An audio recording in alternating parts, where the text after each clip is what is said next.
Geek. Talking baseball every week. Cause they're Gleeman and the Geek. And welcome to Gleeman and the Geek, presented by Black Stack Brewing, now in a liquor store near you, thank goodness. I am John Bonus with Twins Daily. With me, Aaron Gleeman of The Athletic. And we are officially in the offseason. We are officially in the offseason. The Yankees did not win. Yeah. Yay. That was nice. That's our silver lining. It's weird because, and I do this in a lot of sports, where it's like I wanted the Dodgers to win, not that they are really any better necessarily. They've Right. become sort of the new Yankees, Yes, right. I would say. But the old Yankees are still more annoying to me. Sure. So I was rooting Sure. for the new Yankees over the Sure. old Yankees. Yeah, we've got time to learn to hate the Dodgers. Sure. Plenty of time. Sure, yeah. right. But We're not Angels fans. Or Giants fans. God, no. Angels fans. I don't even think they are a rivalry at this point, although they took Shohei from them. But I find myself doing this in a lot of sports, which is I was just rooting for more games because at the end of a long season, Sure. I wanted, it was like, okay, we've seen baseball now for 7 months, basically. If we were at spring training, it's 8 months, Right. which we were. But I know a month from now, I would have liked to have seen a game 6, you know what I mean, or a game 7. And there were some eventful games in that series. I mean, the Yankees should have won Game that. one, They should have game pushed five, it to yeah, game yeah, 6, but yeah. they just had an implosion of an inning.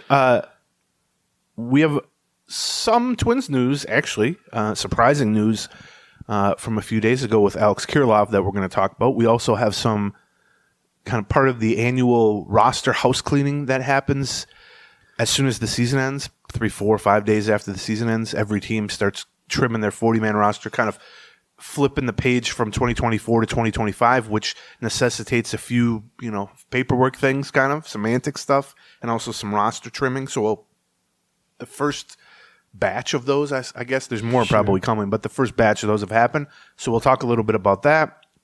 And we've got a great clip from at the end of the show. Yeah.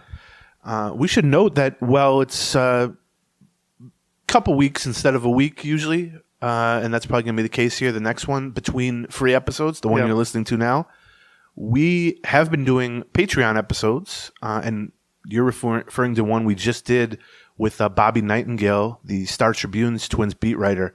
I thought it was a great episode. Yeah, it was really fun. The same day that Kirilloff did his surprise retirement, we ended up having Bobby Nightingale scheduled to do a special Patreon here, and we spent a good part of it talking a little bit about the Kirilloff retirement, but then we kind of got into a conversation. We dragged him down into speculation land. We did, which was really kind of fun to see that, to do that with Bobby, because he was good at it. Well, I mean, he is good at it, and he's pretty analytical, and he knows a lot about what free agent markets look like and that sort of thing, and so he was good.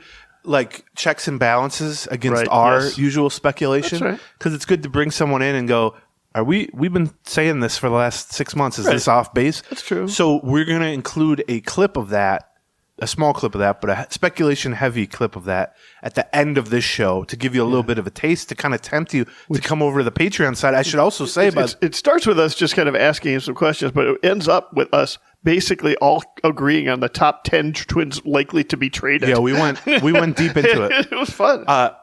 On the Patreon front, for this upcoming week or two, right, we have our plan is to do some supersized episodes where we go through basically player by player through the entire roster to do sort of a state of the team. Yes. And recap the season, everyone's outlook, trade possibilities, future value, where they fit, all that stuff. We're going to literally go player by player. We're probably going to do a hitter episode and a pitcher episode, but I have a feeling they're going to go very, very long. So they're $1 an episode if you subscribe to the Patreon, Patreon, patreon.com/Gleeman. We'll give you your money's worth. If you sign up now, you're going to get some 9-hour episodes, I think. So you'll be like, wow, this is per minute. This is cheap. Doing one probably Friday. We're going to release one probably Wednesday next week, some midweek next week. And then, of course, all offseason we'll be reacting with some emergency episodes should the Twins make a signing, or I think perhaps more likely a trade. Okay, so let's get into some of this stuff here. Well, first of all, did you see that Carlos Santana won the Gold Glove? I did. Willie Castro did not win. He was it's funny, they call it finalists. And they do that for like MVP and Cy Young. It's a way to generate some hype and interest and coverage for it. But I'll pull back the curtain a little bit. There aren't finalists. Right. When they say an MVP finalist and they list the top 3, that just means those guys were in the top 3 of the voting, which was completed a month ago. Right. The vote, or longer. The voting for Gold Gloves is, I think, a third manager. And boy, I can tell you they ain't put much thought into that, which means it's some coach or some assistant or some advanced scout doing it, but that's okay. A third stats now and a third, I don't even know. But anyway, Carlos players vote? No. Okay. No. People always yell at the writers for Gold Glove stuff. Right. And it's always like, you guys are the same morons who gave Derek Jeter 5 of them, and you gave Rafael Palmeiro the first base one when he was a DH that one year. And it's like, man, that's one we don't vote on. Rookie of the Year, MVP, Cy Young, whatever. But yeah, managers vote on Gold Glove. And I asked Rocco about it a couple years ago. I forget about who. And he was like, do we vote for that? And I was like, ooh, that's okay. Bad sign. Anyway, so Carlos Santana, we've talked all offseason, I feel like since spring training, about his defense. What I was amazed with his defense is, first of all, he had never won a Gold Glove before. I remember him being a very good defender with the Guardians, who played the Twins a million times, obviously. But he seemed kind of above and beyond that I bet I've seen him play 50 games or something like that. He was so good, and coming into spring training, the early days of spring training, when it was just sort of the questions to Baldelli or players would just be kind of like, tell us about the new guys. And Baldelli would not shut up about his defense, to the point that I'm like, either they really hated the previous first baseman defense, which involved Alex Kirilloff in the playoffs, which is, we'll get to him in a moment. Or Luis Ariz the year before. Yeah, or Sano the year before that. Yeah, right. Okay, there's room to not like that. Sure. Or they really think Santana at age 38 is capable of much more than I assumed. I thought he was good. He turned out, they were right, to be phenomenal. I'm trying to remember when he showed up in camp. Was he showing up in camp before we actually had that conversation? Like, had they already seen him on the field playing first base or something before we kind of got there? I got there. I was there when pitchers and catchers report. Right. But I didn't get there for for like he was there earlier. 4 days. No, I don't think he reported that early. I don't think because a lot of the most veteran guys show up when they need to show up. That's right. But anyway, it's interesting that they were right. It's interesting that to the eye test, I'm sure all you guys listening to this watched him and were amazed. I was. But also from the numbers standpoint, he led the American League in outs above average, which is MLB's fielding stat. His fielding numbers were phenomenal. And first base is not always it's sometimes murky in terms of numbers because it's harder. First base and catcher are much different in terms of what you're judging defensively based on numbers than catcher, shortstop. The other positions basically are how many balls did you get to and did you turn them into outs? Right. And there's some of that with first base, but so much of first base is scooping bad throws. And you can be a bad scooper and still have good numbers. Right, because you're not collecting errors on some numbers. It depends what numbers you look at. The second baseman gets screwed for that, not you. Right. Yeah. Exactly. And even you don't get extra credit for saving guys' errors. Think of how many errors, for instance, Carlos Santana saved Royce Lewis at third base or Eddie Julian at second base with like skip throws. Or even Correa often. The bounce throw. It's pretty clear he doesn't mind doing the bounce throw. He likes the bounce throw. Yeah. And it's a lot easier to do that with Santana over there versus. That also means, frankly, it means a fair amount of time that the infielder will attempt something they would not normally attempt. Yes, you feel there's a safety net, or a safety glove over there. And so, to win it at age 38, I think he's the second youngest person to win a Gold Glove for the first time. And deserving. I love when the eye test and the numbers match up. In second oldest person. Is that what I said? You said youngest? I think you said youngest. No, second oldest. Okay, I was trying to decipher what you were saying there. It's early, John. It's the off season for everyone. Oh my God. Just props to Carlos Santana, who is a free agent. We'll talk about that free agent situation in a little bit too. I'll put him up there. The last first baseman to win a Gold Glove for the Twins was Minkiewicz in the early, about 20 years ago. Yeah. And to me, those are of my kind of, not life, but like baseball content providing since 2002. it's him and Minkiewicz, I would say, neck and neck is the best first baseman. Sure.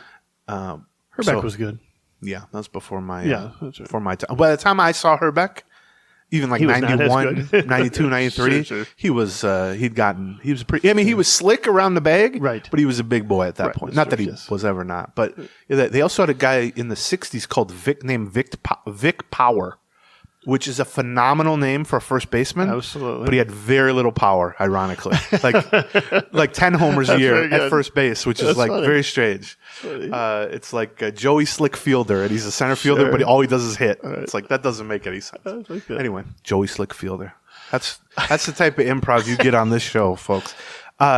Castro was nominated for the utility, which is a new position, quote unquote, for the brand new just this year? No, maybe 2 years ago, 3 years ago. Right. Yeah. Because they wanted to I get the thought behind it, which is to recognize guys who don't stick at one position. Right. Because those guys are often really good fielders. I mean, almost by definition, they got to be very flexible and have wide skill set.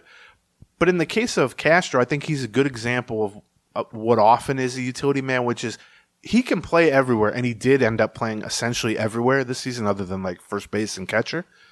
But which positions was he like above average at? Sure. But in some cases, it doesn't. You can still provide value being below average or mediocre at shortstop, center field, etc. I would say his best.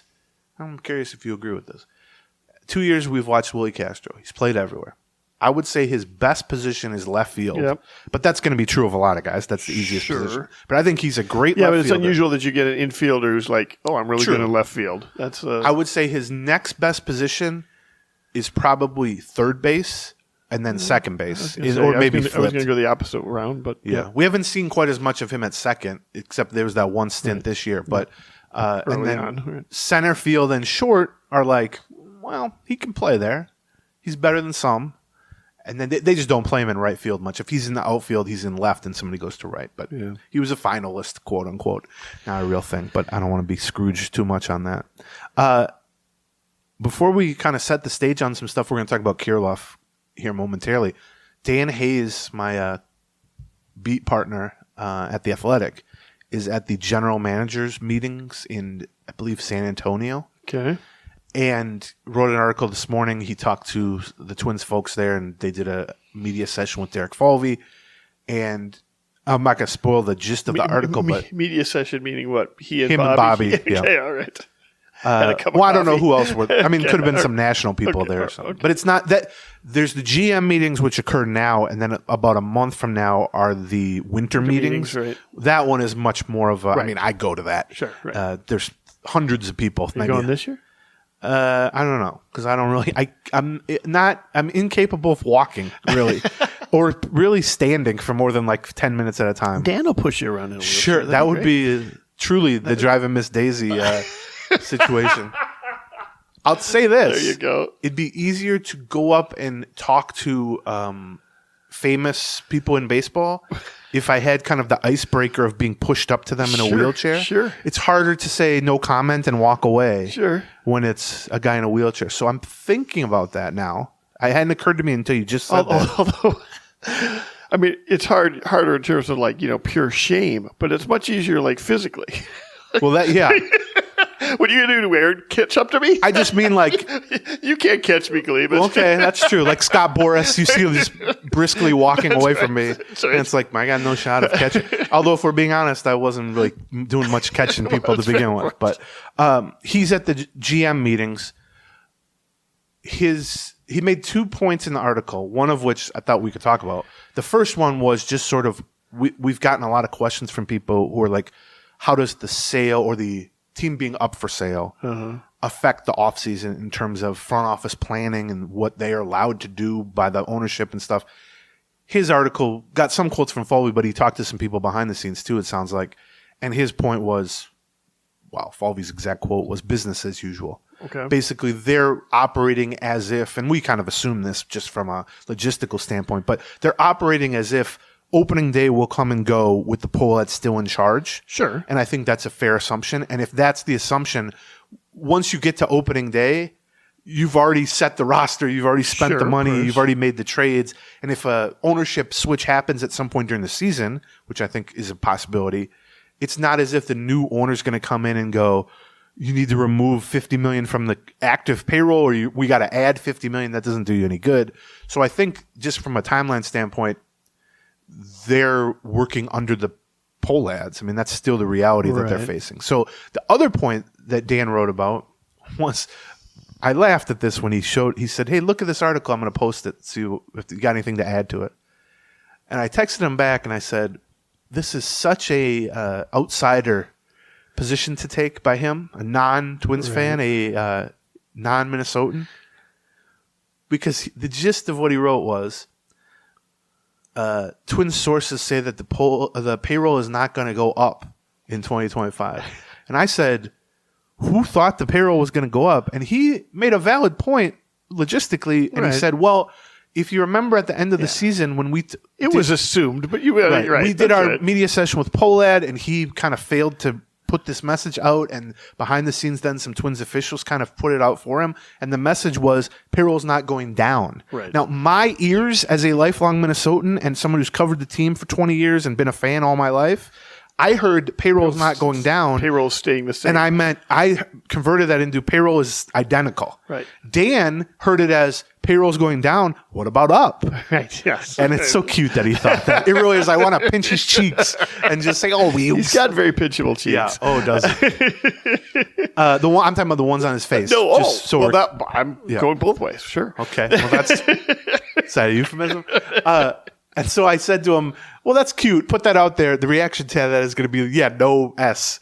Nobody thought the payroll was going to go up. So we've been kind of operating when we talk about trades and free agency and arbitration and stuff. We've been assuming the payroll was roughly 130 this past season.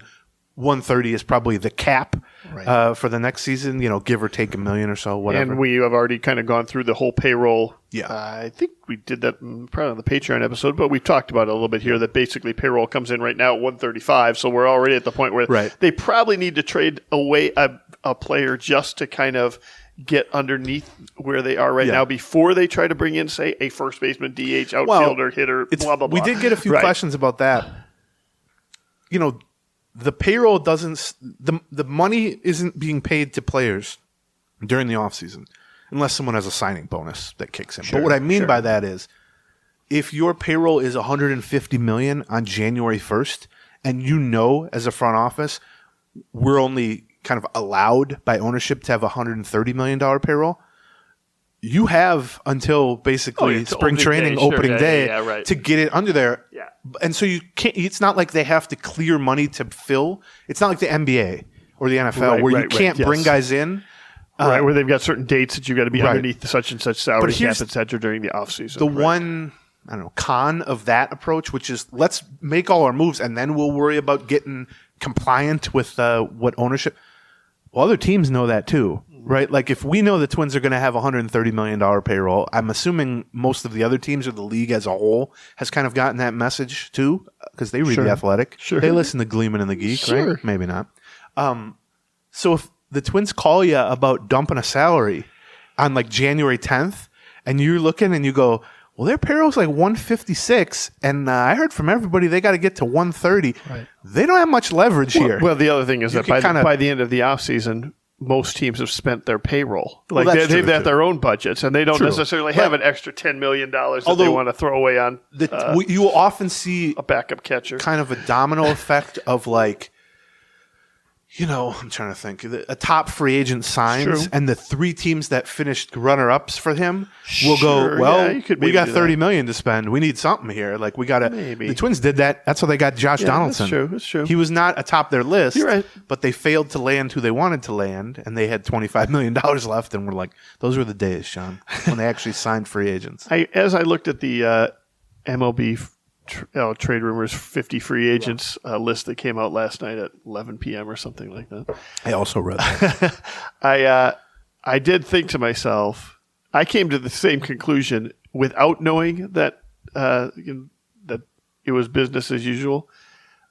There's just not going to be a multi-year deal, right? Oh, the Twins for sure. if the Twins sign a free agent, it can't be anybody like as you go down that list, I think you get to like number 37 before you get to the first 1-year deal on that list, right? And even then, it's $12 million for Scherzer or something like it's something crazy. And the fact that I would say either the payroll situation as it exists or the fact that it's being sold, the team is being sold, could put restrictions on a multi-year deal, right? You want to keep the future books as clean as possible for the new owners, that they can then make their own decisions. And that's right. But for follow me to say business as usual. Well, yeah, it was already business as usual because you didn't have any money to spend. Yes. So if you don't have any money to spend, the whole point of whether or not you can get you can take on a big contract or make a commitment to Jerks and Profar or whoever the hell you're looking at in terms of a multi-year bat. I felt bad. Somebody on Twitter yesterday was like, hey, what about Jerks and Profar? Right. I'm like, yeah, it'd be great. Unbelievable. Yeah. No shot. And they're like, well, why not? He would fit. But I'm like, it's not about the fit roster-wise or talent-wise. I mean, I don't know if we're going to get into this today, but as I looked through that list, I just thought, for a team that has year after year after year kind of thought, well, especially the last couple of years, thought to themselves, we need a good bat, and especially a right-handed bat. Yeah. Boy, there's a lot of good right-handed bats in the top 20 or 30 free agents. Where if you had an extra $20 million to spend or $25 million to spend a room, holy cow! It's as good of a market for that as I have seen in years. I agree, and it's a pretty decent, I would say, reliever market. Yeah. For kind of higher end guys that are going to inevitably be out of their price range. Right. I will take this one step further. I agree. They're not going to sign a guy to a multi-year deal. It just kills me when again, it seems like year after year after year, it seems like the market has kind of come to the Twins in a lot of ways I didn't expect it, whether it was the Correa falling in their lap or a bunch of other stuff, or, good pitchers available. But if you don't have the resources to take advantage, that's extra 30, 40 million would come in handy. Yeah, what? Yeah, funny. I'll give you an over-under, which we like to do. We're talking about 1-year deal, multi-year deal. I'll take this a step further. Last offseason, they signed only 3 major league free agents. Carlos Santana, Josh Staumont, and Jay Jackson. That's 3 guys. They totaled $7.7 million, all to 1-year deals, or each to 1-year deals. Okay. $7.7 million in total cumulative combined, some other synonym, free agent spending. Not a bad number, actually. Will the Twins be above or below that? Over or under? 7.7 million. I'm not talking about it can be on one guy, it can be on 12 guys, whatever it is. It can't be on 12 guys, but you get the idea. Boy, that's a good number. I'm going to go under, I think. Yeah. Yeah. I think I'm going to go under. I mean, I just don't know where. On the one hand, I'm like, I just don't even know what you can get for that. On the other hand, Carlos Santana. Man. Well, maybe. But on the other hand, I'm like, yeah, but they've got that means they probably have to cut $15 million. Right. How are they going to cut $15 million? After you get past the first $20 million or something that you're kind of cutting, you're cutting the bone. Well, I mean, if they're in a spot where they truly have to cut like $6 or $8 million just to get started, kind of from a budgetary standpoint, then every dollar added is almost like $2 added. Oh God. It gets a little bit tricky. Before we talk about Alex Kirilloff here, let's talk about our first couple of sponsors. Presenting sponsor. You heard, because they're our presenting sponsor, which is Black Stack. Black Stack Brewing. It's been so hard to reach the exceptional beers that Black Stack creates in the past because they just didn't have a real great distributor relationship. And now don't have to go to their tap room. I would encourage you to go to their tap room over by 494 or by 94 and 280, right? Which because it's a great tap room and cool area. But now you don't have to go that far. You used to have to go to some, there were some liquor stores, specialty beers. It's just stores. Now it's just stores. If you go to the easy Black to Stack, find their stuff kind of like tall 16-ounce cans, generally sort of the silver thing with a, very kind of an Art Deco design on them. On the website, Black Stack's website, which you can just search for, they have a page kind of where you can find us, and it's growing. And the other thing is if there's a liquor store by you that doesn't carry them, tell them, and they can start carrying them. That's the distribution they have. So Black Stack Brewing, they're so well known for their hazy IPAs and their IPAs. They're certainly one of the most respected local breweries in that area. But also, I'm just starting to get into Pilsners a little bit. Their Slopes French Pilsner was outstanding. I had that the other day. They've got a good sour. They've got John, in year pale ales. Year 51 of his beer drinking career is getting into new stuff. That's scary. Well, about every 4 or 5 years, I kind of switch from, okay, I've had enough of this style. You're like if I'm kind of off the hazies Aaron now. Judge decided to start switch hitting or something. So, it's like, so he stop doesn't by, need the help. So stop by Black Stag Brewing near 94 and 280, or even easier, just ask for them at your local liquor store because they've got access to them now. Go get it. Our second sponsor is Harry's Razors. Long time sponsor. Right. If you've been growing a playoff beard just for the playoffs in general, Sure. not for the Twins. That's right. It's time to shave it. Or if, maybe you just want to shave what Harry's has done over the last decade or so to kind of revolutionize the shaving industry is they just completely cut out the middleman. And they also cut out the end game where you have to physically go to a store and then go find someone who's always very annoyed to open up a locked case to get the razors. And here's what happens. Then you have a old worn out razor that should be replaced. Yes. But you're like, I'll keep using this because I don't want to go to the store. Exactly. Then you're getting a bad shave. You're cutting yourself up. Harry's, you go to harrys.com/Gleeman and you can get the trial set, which has a $13 value to set you up with everything you need to start shaving. And it's pretty fancy. They send these to us. I always feel like Dom Draper. I will tell you, Christy, I have an ongoing bit where I'm like, feel my face. Because my face is so much smoother now than it used to be. I didn't realize how much I was scratching up her face when I would. And she's still stuck with you. That's real love, John. Yeah, but now that I shave both with the grain and against the grain, and I know I can get away with the against the grain because my razor is always so sharp. Yes. Because it's always easily to replace. So get that $13 value trial set for just $3 at harrys.com/Gleeman. Get the edge on your shave with Harry's. That's harrys.com, HARRYS, harrys.com/Gleeman for the trial set. So good. Okay. Definitely good. So this is going to go counter to kind of narratively where the Twins offseason is starting from, and we're, I guess, guilty of that. But I looked up two things. One, I looked up as soon as the World Series ends, all these betting places put out like next year's odds for the World Series. Okay. And then I also went on Fangraphs and looked up like what is the baseline once you remove all the free agents, like Juan Soto is no longer on the Yankees, Carlos Santana is no longer on the Twins projections or rosters. What is kind of the baseline starting point projection for the American League? So the Twins have the 10th best World Series odds for next season. Okay, which is seems. They finished reasonable. Probably, 15th overall, yeah, right. And Fangraphs has them projected now to that's be... before all of these free agents have signed. Yes, they're going to drop probably. Right, that's right. But I'm just saying a sort of baseline talent level at the beginning of this thing, which, if anything, tells you how sad it is that they're not raising payroll because they're already a contender. Yeah. Not a high-level contender. Yeah. And then the Fangraphs projections have... the top three in the American League as, in some order, Yankees, Astros, Orioles. Okay. Which sounds about right to me. Sounds right. And then the Twins are fourth in the American League, ahead of, the Guardians. Notably, the three American League Central playoff teams. Right. That all finished ahead of them. That's right, yeah. Which is an interesting point. That's interesting. I will say that Fangraphs was not correct about their projections for this past season about the Twins, but not many saw them playing like a little league team for 7 weeks down the stretch. But just interesting from like a starting point. But the other part that we talked about, and this leads into the Kirilloff discussion with Bobby, was it's hard to point to an area of this roster, and this is why they project so reasonably well kind of at a starting stage of the offseason, and go, they got nothing there. Right. And that's not usually the case for the Twins. There's usually one or two things. It's usually they need two starting pitchers. Right.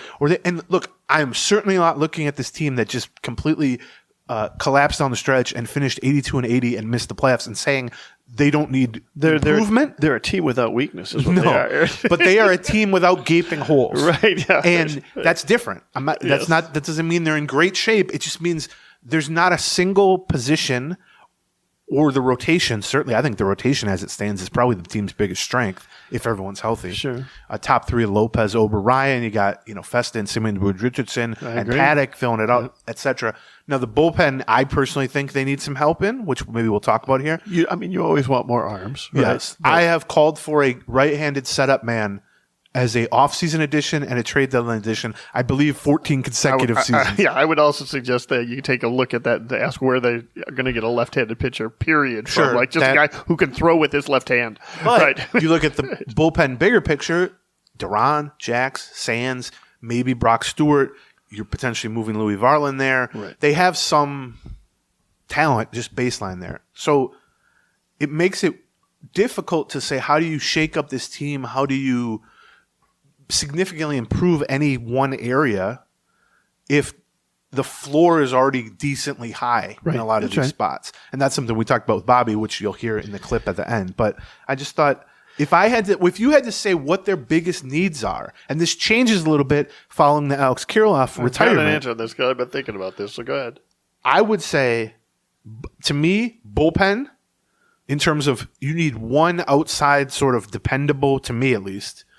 Be great if it was a lefty, as you said, because they just don't have any lefties now. But I would say first base, because you're losing Santana, and as we're going to talk about in a second, Kirilloff has retired. Right. And then I would say for also the 20th consecutive season, a right-handed hitting fourth outfielder who can platoon with Larnach and or Wallner.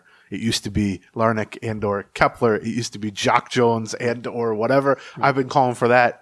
I guess I just like right-handed role players. I've been calling for right-handed setup man and right-handed fourth outfielders for every year forever. I was interested to see that Bobby said he would look at an outfielder, like straight up outfielder, and I thought about that. And what I came to the conclusion is, really, I think what I would say is, get me a good bat. Yeah. And I will figure out where the hell I'm fitting him. True, although it's most likely that's first base, DH, corner outfield. I mean, that's where the big bats live. No, I agree. So it fits both. My point is, like, I don't care if they're an outfielder. I don't care if they're a first baseman. I don't care if they're a DH. Right. I mean, I probably don't want a great bat who's a shortstop. But you know what? Well, that's not. Turns out I'm not probably not going to get that. Right. That's the bottom. But I mean, I think what a disaster if they had another Carlos. Exactly right. What would we ever do with this talent? Exactly right. The point is though, that's what you want. That's the position you want to be in when you're looking for offense. That was the position that the Twins were in 2019 when they went and signed up Nelson Cruz for an affordable $12 million deal. From a supply and demand standpoint, that's a favorable need to have. That's right. As opposed to, we need a center fielder or we need a shortstop or a catcher. Or just bring me a big bat and I will figure out who's playing first base, who's playing DH, and who's playing left field. Because, I mean, I will figure it out. The way kind of player valuation goes, and this is essentially the core element of what wins above replacement represents, you can view a guy strictly as a hitter, but it's the where is he playing defensively and how well is he playing defensively that kind of determines the scale of value for that hitter. And if you're able to just, as you said, find me a bat and not have to really worry as a primary, focus or driving motivation to pursue guys about what they can or can't do defensively. That opens up a much bigger pool. And as we saw, like you said, with Nelson Cruz, now that was pre-National League having a DH. You are correct. So that really played in there. There was even better. I remember breaking it down that offseason is we went through the rosters and we're like, there might be 3 teams that could pursue Nelson Cruz seriously. We identified Nelson Cruz as a really good target for the Twins that first week of the offseason. As we took a look, it was similar. Like, they just need a big bat, probably even a DH bat. Nelson Cruz is sitting out here, and there's only going to be so many teams that are looking at him. And a lot of them already had a DH. Yes. A lot of them either had a DH or had sort of a plan in place to rotate guys through the DH or just didn't have money or weren't a contender. And it ended up, I think, coming down to the Twins and the Tampa Bay Rays, who are not a spending team. Then 2 years later, Tampa Bay traded for Nelson Cruz and gave the Twins Joe Ryan. So it worked out well on both fronts. But they're not going to sign Nelson Cruz, unfortunately. He's still available. If they want to bring him in as assistant hitting coach. As I looked at that roster, I've got questions at second base. That was for Shayla. That's the only reason I said that. Hi, Shayla.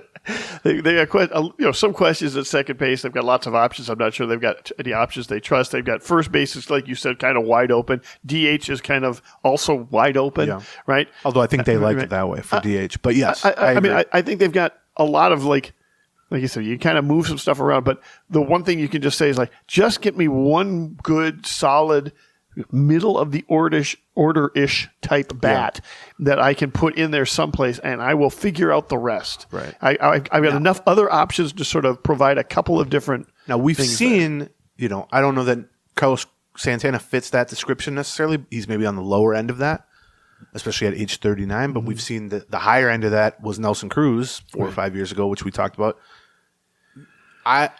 My guess is, well, there are maybe a dozen of those type of names, and maybe on a future show we'll kind of go through them, but the odds of one of those guys who fit in your mind that description, which is subjective, obviously, the odds of them being available in the Twins price range for a 1-year deal are slim. Right. They're not maybe none just because the musical chairs element of the first base, DH, left field, there are only so many teams that are going to invest in that necessarily. Yeah. So you could maybe end up with a Carlos Santana himself or someone like that at the end of the offseason for $5 million or $6 million. But let's talk about Alex Kirilloff now, because he was in that mix until a week ago. Right. He announced his surprising retirement the middle of last week, a week before his 27th birthday, 26 years old. Right. I was surprised by that. What I will say before we talk specifically about Kirilloff and the kind of unfortunate career path that he took, I will say that I'm not 100% sure he was going to be on the team in 2025. Yeah, we actually debated that a little bit. I thought he would be in the organization. You were pretty sure I don't think either of us thought he'd necessarily be on the 26-man, but I thought he would be in the organization. You thought probably maybe not even in the organization. He was arbitration eligible for the first time, which means his salary was going to have an inherent boost to it happening via that process. The projected arbitration figure was $1.8 million. Right. Now the minimum salary is like $800,000, so it's like $1 million more than a minimum player. I don't think the money was going to be an issue so much as, although $1 million unfortunately is somewhat of a factor for them. Sure. It shouldn't be, but it is. It's crazy. I think it was more going to be, we're not going to spend $2 million on a guy we're not sure we want in that spot. Right. And to your point of like, well, they could sign him to that and send him to AAA for a while. Right. Well, they can't put $2 million at AAA. They don't have $2 million to just sort of toss aside. Fair argument. It's a great idea if you have a $200 million payroll. Stack a couple of good guys at AAA. That's great. Right. But that kind of is, to me, that same logic. You connect those same dots. You can't stash two of those guys down there, you mean? Besides Randy Dobnak? Yes, exactly. I know where you're going with that. Hi, Randy. Well done, Randy. Yeah, good work. I'm jealous. That's the dream, right? That's right. Well, he's making $3 million, I think. I was glad to see him back this year. Yeah, he's the richest man in Lower Town. Maybe not. I don't know. But that same type of logic is why I think he was a non-tender candidate, because if you give him $1.8 million or let's call it just $2 million, whatever, you have to have him as a primary first baseman or DH. You can't give him that and have him not really in the plan for two reasons. One, you just don't have money to spend on like ancillary parts. But beyond that, there's no bench role, unfortunately, at this stage of baseball where there's only 13 position players and one's a backup catcher and one's a backup shortstop and utility man and one's a backup outfielder. There's no role for left-handed hitting first baseman DH who isn't in the starting lineup. There used to be that role. Right. The Lenny Harrises of the world who were, John Vanderwall, I remember, which is a great guy to have, especially for a National League team back in the pre-DH days. Oh, bring this guy off the bench. He's great as our pinch hitter. That role has kind of evaporated. And so if you're going to keep Kirilloff for $1.8 million, he's going to be your starting first baseman or your starting DH. And we already saw last offseason they weren't comfortable doing that with him. That's why they brought in Carlos Santana, because they didn't want to play him at first base. Yes. Now you could play him at DH and part-time left field, part-time first base or something. So I don't know that he was going to be cut, but I think it was a lot less certain than people may have assumed. Now, that doesn't take away from the sadness and the frustration of how his career went and the retirement and the suddenness of it and all that stuff.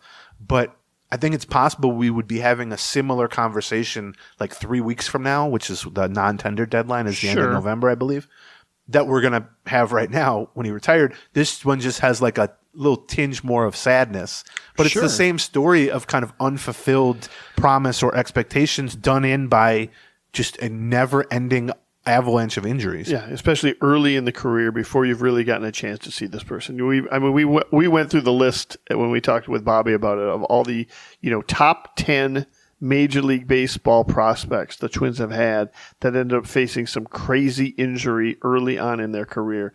And you think about Liriano's elbow or Royce Lewis's knee or all these things. I mean, these sound Morneau's concussion. These sound real serious. This started with he's got a wrist injury, but wrist injuries for batters are really a problem.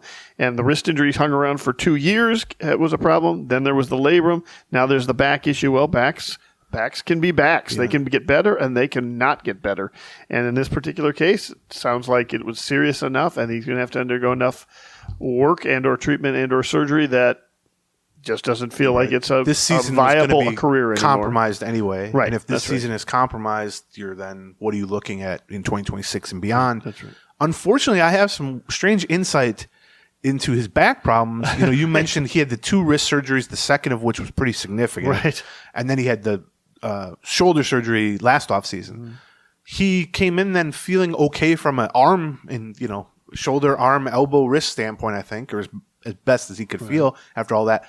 But the back problems did him in, and he struggled, after a decent first week or whatever. He struggled for a couple months. Right. And in June, they did send him to AAA just as a demotion. And then they had to rescind that move because he said, well, I have a back injury. Right. And they knew he had a sore back, but the extent of the injury he hadn't really come forward with, or they hadn't really, come forward with. They dove into that. Right. So they then placed him on the Major League Injury List, and he just never returned. And we had heard some details and talked to him at times, like in September he was around, about the back problems, and he was working through it, but he wasn't really didn't give many details about it. Well, he shared, we did a Zoom with him on, what day was it? On middle of last week when he announced his retirement. Whatever day we recorded with Bobby, Wednesday, Thursday? Wednesday, right. We did a Zoom with Alex Kirilloff just as a goodbye and stuff, which I appreciate him doing. And he gave full details about his back injury. And as he's kind of laying it out step by step, and he's saying, I have this, it's called this, with the L5, I'm going, is he screwing with me? He has, listeners have probably heard me now for the last year, about 15 months. Lord knows John's heard it. Oh, yeah.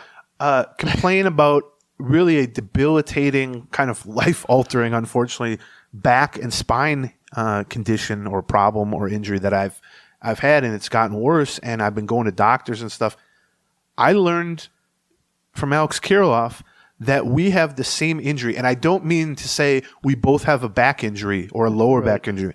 I mean we have literally the same condition in the same exact spot with the same vertebrae. And once I heard that, and I thought about what my life has been writing about baseball for the last year, right. and how miserable I've been, and how kind of I've had to remove myself from life at times. Sure. Then I thought, how am I taking batting practice? Right. How am I playing left field? Right. How am I lifting weights? How am I doing anything? And, he maybe has a higher pain tolerance, I'm assuming, and he's in much better physical shape than me. Sure. But, there are one could be worse, one could be, not as bad, whatever it is. Backs are bad. Backs are weird, right? I have so much sympathy now for even attempting to kind of play through or come back from this. No wonder he couldn't hit in May and June. Right. I literally can't stand up some of the time. So I just wanted to read, somebody said during the Zoom, well, what's the actual back injury? And he said, it's a mouthful. That was his quote. The rest of his quote, I'm going to get this wrong. He pronounced it correctly, which is credit to him, because I've gone into every doctor's office and pronounced it incorrectly. Spondylitic spondylolisthesis. And so here's how he... One of these times you're going to get it without having to stop midway through it. Probably not. I need it like the pronunciation guide for the Twins roster where they spell it out phonetically for you. I need that.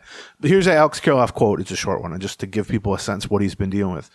Quote, "It's a lower lumbar injury, essentially like a chronic stress fracture and a slipping vertebrae. It's the L4, L5 region. I've seen 3 different back doctors at this point. The one I've most recently seen is confident we may be able to get it healed 100%, but that it'll take some time. That'll probably take 6 months to a year to get the spine back in a good position that I need to be in. I've already had this for a year. My doctors have not been as optimistic. It sounds like he's going to attempt to rehab it. Now, again, he's 26 and in good shape and working with probably, trainers and stuff like that.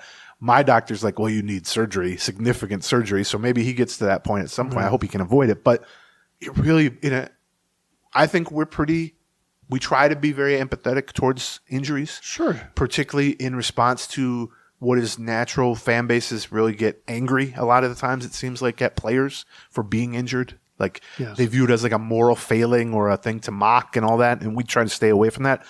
But even on top of that, like hearing him describe this and seeing a guy at 26 basically say, I can't do this anymore. It's not worth it for me anymore. Right. And this is a guy whose dad was a coach. Right. He's been a phenomenal baseball player since he was 2, probably. He's got all the incentive in the world to get over this. And he hasn't made $50 million. That's right. $1.8 million, which he was projected to make this upcoming season, was his biggest payday. That by itself is pretty good incentive. Yes. Sure, right. And so hearing him talk about all this stuff, it really, kind of made me realize, like, man, first of all, it made me think, I need his doctor's name. Yes. Although I think it's in Miami or something, but I'm willing to travel for that. Sure. And then the other thing, I thought back to the couple times in September where we interviewed him as a little group of media at Nayer's Locker a couple of times just to get an update on where he's at and if he thinks he can come back. And I thought, man, if I'd have known this, I would have suggested we all sit down. Because just knowing what I know about standing up, we were both probably miserable conducting this little media scrum interview and stuff. So, yeah, that's the Alex Kirilloff situation.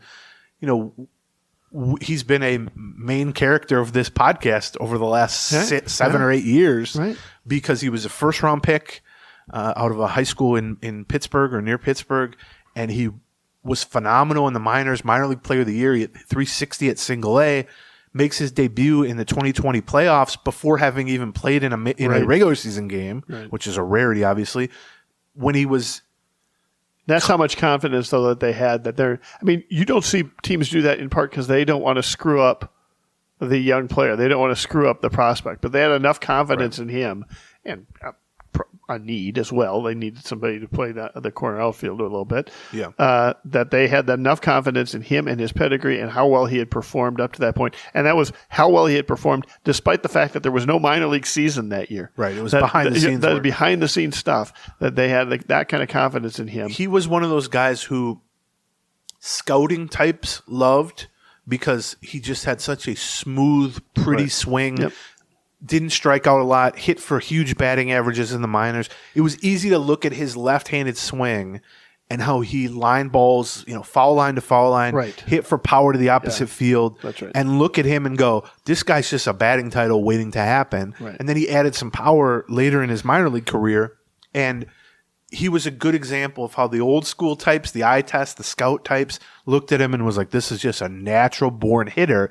And also the analytics types or the newer school prospect evaluators were like, well, he was young for the level. He hit, at 900 OPS. He did this. Look at these exit velocities. Right? All that stuff. It all matched up. And so by the time he debuted with the Twins in 2020, he was a consensus, I think for 3 seasons, top 20 and borderline top 10 guy in at least one of those seasons. And the sad part is twofold. One, all 4 of his major league seasons ended with an injury.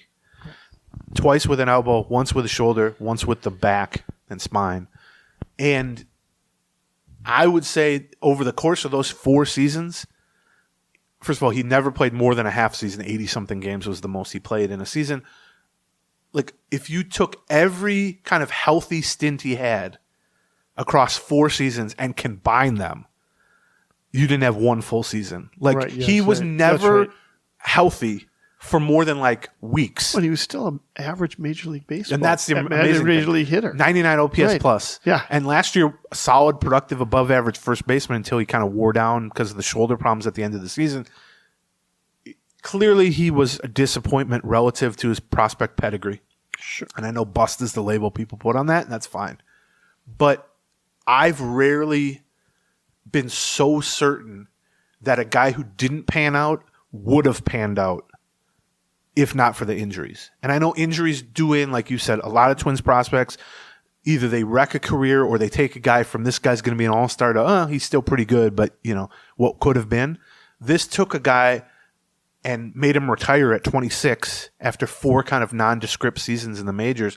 And yet there wasn't a second of that time where when I saw him for 3 weeks healthy each season, I wasn't absolutely certain this guy's a long-term middle of the lineup. Sure. Going to hit 290, going to make all-star teams. I mean, the reason people were so frustrated with Kirilov's development was because you did get glimpses of that, right? Is that it was easy to go, where was that guy I saw 3 weeks ago? Yes. Because it would vanish. 3 weeks. He would go from shooting balls, 420 feet to left field, or lining balls into the gap and in right.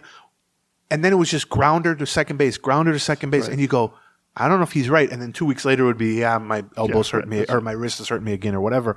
And so, I don't know what we can really say. He did seem on the Zoom. He's not always the most loquacious person, but I thought he was in good spirits on the Zoom, and it almost seemed to me that it was a relief to him to just kind of be like, look, this has sucked.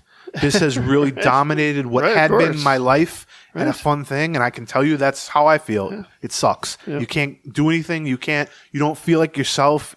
There are days. Yeah, listen, as frustrated as Twins fans have been, you can only imagine how crazy frustrating it's been for this 23-year-old to feel like crap the whole time. And from 23 to 26, basically. That's the whole thing. Right. And he never got a clear runway to kind of establish a career, but he seemed, particularly in the context of, the doctors telling him with the spinal thing, it might be 6 months to a year until you're feeling good. Well, that's next season. So I think from his standpoint, it was like, is it worth it to try to go through this to play when I know I'll be compromised and I know that maybe I'll have to find a new team if they non-tender me and, I might be on the injured list and I might have to fight for a job. And those are all reasonable things in his situation. Right.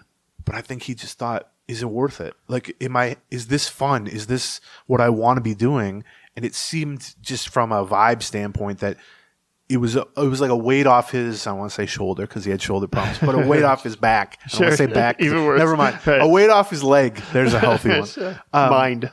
To just be like, okay, I don't get to do what I love, and I'm going to look back on this and say what could have been, obviously, but I can, he's got multiple children. He's got a young family. Yeah. He's got a good supportive family, I think, big picture.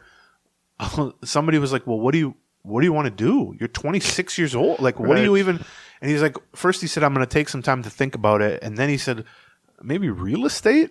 And I was like, if my first thought was, of all the realtors that I've worked with or met, he has the opposite personality. Well, maybe, he's not Mr. Chatty. No, I can't see him going, and look at this second bedroom. It's great. Look at the wallpaper. But then I thought, well, maybe he just meant like investing in real estate, maybe. Which I thought, okay, don't lose all your money that way. But I mean, you ask any 26-year-old, well, what are you going to do now? They're like, Right, because here's the thing. Right. A lot of people, I think, maybe less so now, but at 26, I think he's now 27, like in a day. Right. You should have a pretty good idea of at least what you hope to do or you aspire to do.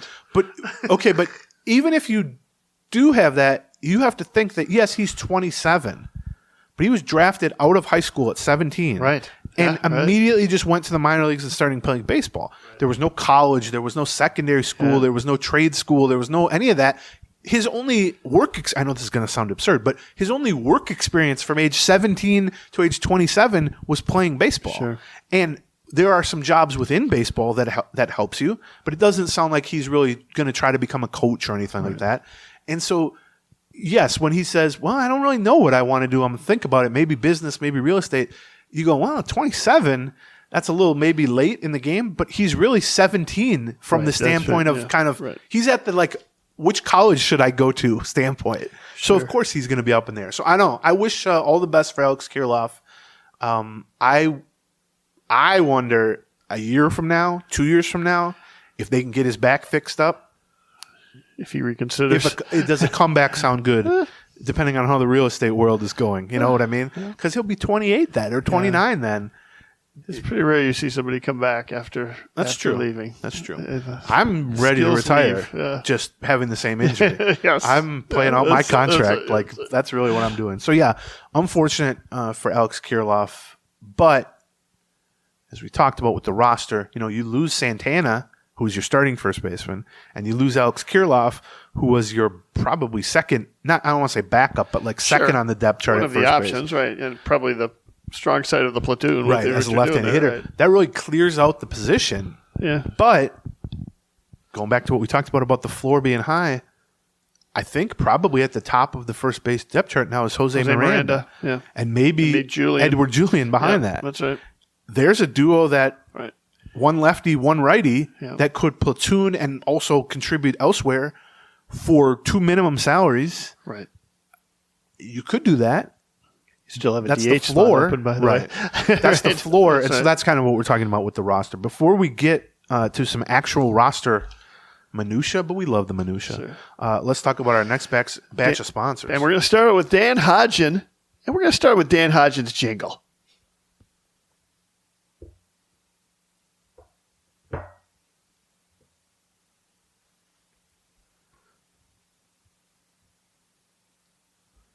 All right, you just heard Dan Hodgen's great jingle. Let's talk a little bit about him. He's a real estate consultant with eXp Realty in the Twin Cities. He's helped sell over 500 homes. He should talk to Alex Kirilloff. He also he does. Internship. He also knows how to get a great jingle. He just contacts Gleeman of the Geek. We put him in touch with Stuart Rose.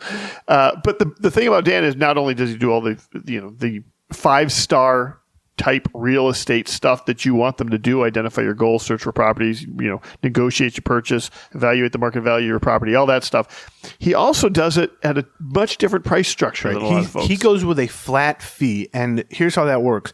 If you sell a house for let's say $400,000, the typical commission structure on the listing side is like 3-point-something%. Right. And that would be about $12,000 and change dollars. Right.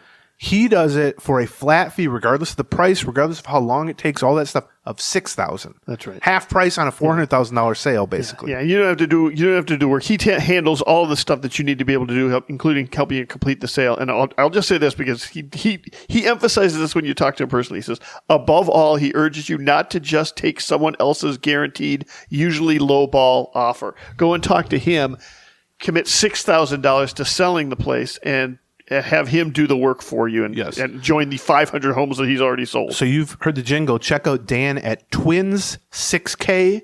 That's Twins as in your team and his team, and 6K as in his flatfee.com. That's Twins 6K, the number 6 and the letter K. Twins6k.com. Dan Hodgen helping you from start to finish. Our next sponsor is Raycon. Yes. My mom was telling me Raycon is wireless headphones at a lower price point and a similar or better quality point than some of the other brands. That is correct. And I gave a pair of these to my mom recently because she loves to take long walks around the neighborhood. And because you've had them. Yes. Right. And she loves them. Good, bad. Great. Here's her scouting report. I'm glad, Judy. Good battery life. Easy to connect. Right. Yes. Technology abilities do not run in my family. Plugging in a cord. You know what? You've got to have something that engineers well enough that it connects to whatever device. It's making little tones to let you know if it's connected. And also, and here I think you found this using it to run like 5Ks and stuff. Yes, right. The actual fit in your ear, the physical fit, is much better than some other similar products from other places. And they also, because Aaron's smart about his money, start at about half the price of a lot of those more name brandy type headphones. And so that's another good reason. And now we've got a big Black Friday deal coming up. Black Friday / Cyber Monday deal.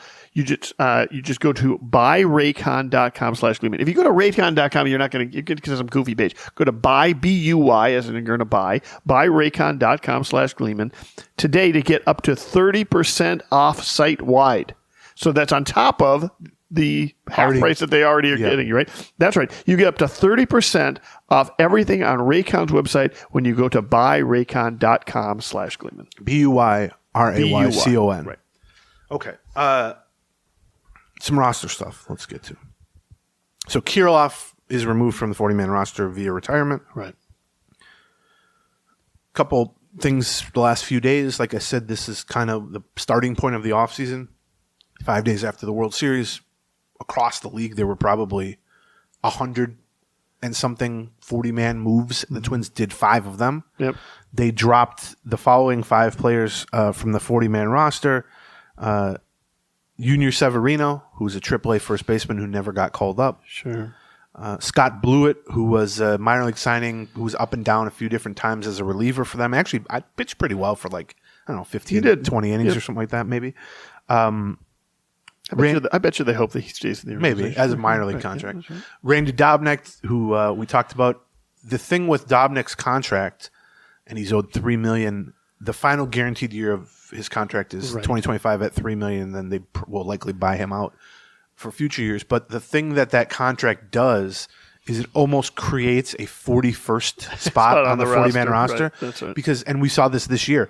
I think twice this year, they called him up because they needed a fresh arm for the bullpen. Right. He pitched once or twice, or maybe even in some cases didn't even pitch.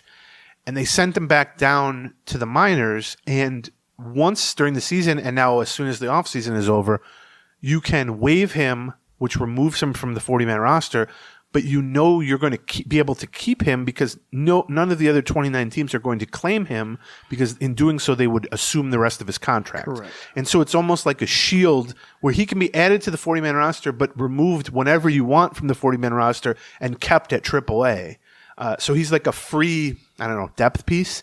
I'm not here to suggest that has $3 million in value, but it does have some level of value to just as a, break glass in case of bullpen emergency. And it doesn't further handicap you by taking up a spot. And so he'll be at AAA making $3 million. And if at any point during the season they need a fresh arm, they can call him up and then they can send him back to AAA by removing him from the 40-man roster.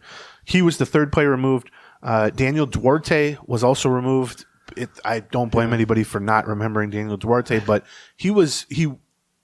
I think he was the only non-roster invite to make the opening day roster. He was a minor league signing reliever. He had bounced around. He'd been with the Reds, I think. I'd forgotten that he made the opening day roster. Good slider, mid-90s fastball, shaky control. He pitched like a handful of times for them early on in like a 6th or 7th inning role. They were actually sort of optimistic that he could be like a solid bullpen find.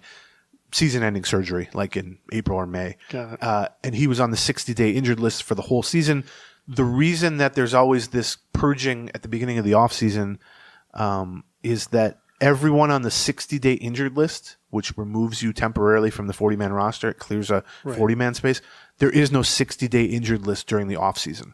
And so, for instance, Joe Ryan, let's say, I'm trying to think who else was on that. Brock Stewart, who was out of sight, out of mind for the last 2 months or more of the season, moved from the 15-day or the 10-day injured list to the 60-day injured list to create a 40-man spot.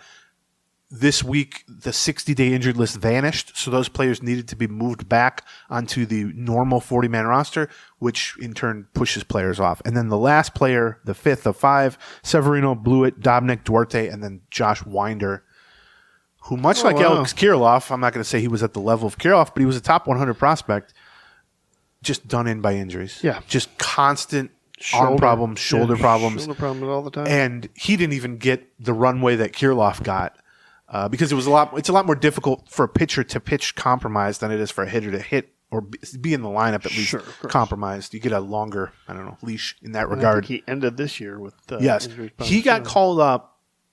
He originally was a starting prospect, couldn't kind of handle the starter's workload, so they moved him to the bullpen. He still got injured quite a bit. He's been up and down with the Twins for the last 3 years, I think, and probably thrown, 70 innings maybe for them or something. And this year, primarily at AAA. He got a late start in spring training, again, because of arm problems, and was called up and pitched a handful of times strictly as a reliever and looked really good. And he had a couple big moments in some games where they really needed him. And they sent him back to AAA just from a roster crunch standpoint with plans to, I think, call him back up at some point. He was going to be near the front of the line for like August and September, and then more arm problems. And he was shut down like I think in early September and missed the rest of the season at AAA. Talking to Josh Winder over the years, he just could never, even beyond kind of the Kirilloff level, he just couldn't even like behind the scenes consistently throw bullpens. It just kept breaking down. Yeah, he just, his arm just isn't. I mean, isn't meant for it. He'd build up, but get healthy. He'd be healthy. He'd have success. And the stuff kind of remained from a velocity standpoint. Right. Yep. So I feel for they tried changing, like you said, they tried changing his role from starter to reliever, try and find some way that to kind of it felt like we've got to figure out how to get to the maintenance. This is not going to be just fixed. We have to fix this with maintenance. We have to come up with a program. We have to manage this. Yeah. And they just could never get the management straightened out. I won't be shocked. Of all the guys who were cut, I think Winder has the best chance of having a good, solid major league career from this point forward. It wouldn't shock me if, the middle of next season he's on some national league team and he throws 50 good innings as a reliever and has a few good years in the majors. I hope that's the case. Dobnik will be with the Twins, so we'll be able to see what happens with him. Duarte, to me, they liked him, but I don't know that he'll even be healthy for opening day. So he'll be out of sight, out of mind. Blewett is kind of a prototypical, minor league signing type of guy. He's kind of bounced around. They might try to re-sign him, but I think he's capable of being a decent middle reliever in the majors. Like, I've tried to hammer this point home, especially when it comes to the bullpen, the line between good AAA reliever and usable major league reliever is non-existent. It's just about opportunity and health, and he's, I think, a major league caliber reliever, but there are quite a few of those guys if you're just talking about like a low leverage 60 inning guy. And then Junior Severino, I got a few questions about him. So was much more than these other guys like an active prospect. Sure. Winder was a former prospect. Sure. But Severino is a guy they added to the 40-man roster a couple years ago because he led the minor leagues in home runs. Right. And he advanced. And they had left him off of the 40-man roster previous time, so he'd been exposed to the Rule 5 draft in the past. Gone unpicked. Right, gone unpicked. And I remember asking, and they might re-sign him. I mean, but I remember asking someone at the time, kind of surprised you guys added Severino to the 40-man roster after, like you said, not doing it the previous year. Do you guys kind of view him as in your plans? And the Twins person said, not really. And I was like, why did you protect him then with a 40-man roster spot? And they basically said, we were certain he'd be picked. And so if the decision, a lot of times on 40-man roster, and we'll talk about this year's Rule 5 crop in a second, every year they have to add a handful of prospects who age into Rule 5 eligibility to block them from being picked. A lot of those decisions, once you get past the obvious no-brainer top prospects, come down to what are the odds we think this guy will actually be picked? Because often you're talking about a guy who played at high A or double A or is 22 years old. And it's like, is a team really going to snag this guy from us, keep him in the majors all season, commit to a roster spot? And sometimes you will risk exposing a pretty decent prospect to the Rule 5 draft because you think there's just such a low likelihood that some team will take them. Sometimes that bites you. With Severino, they added him to the 40-man roster because he was 24 years old. He had just hit like 36 homers between AA and AAA. He's kind of ready-made in the sense that he could probably get a call up to the majors if a team valued him.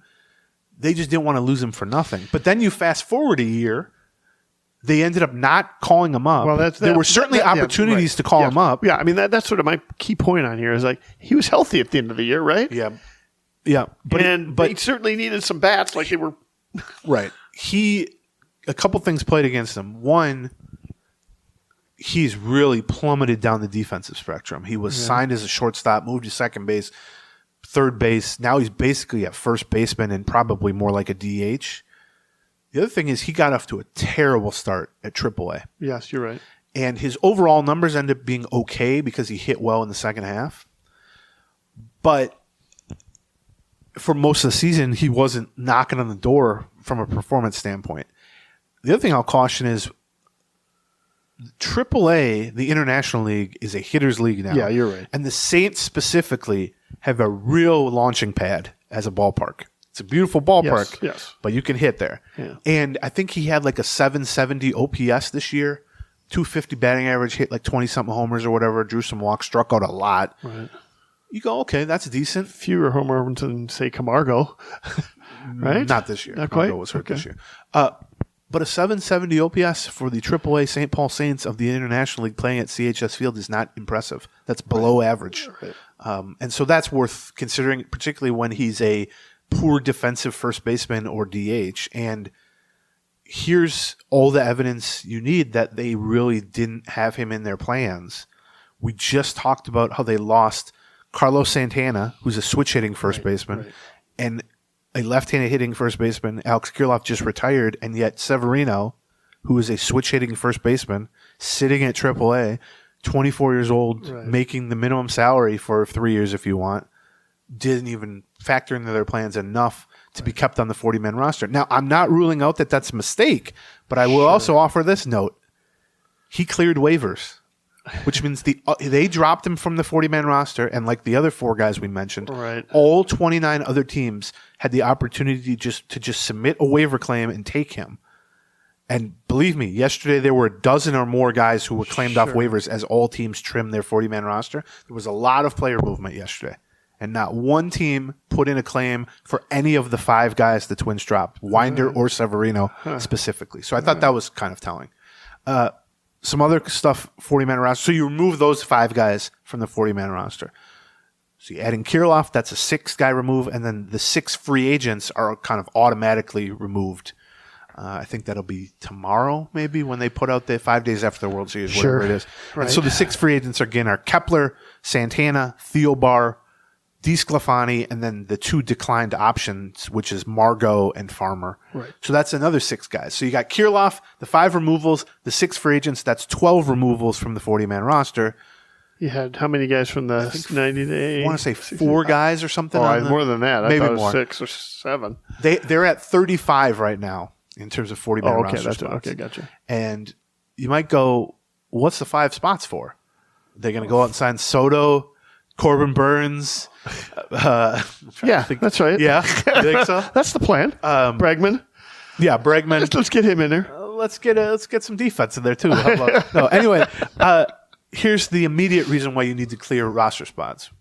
One is if those guys are not in your plans, you want to give. It's like throwing a fish back. Sure. You want to let them swim away and go live their life, basically.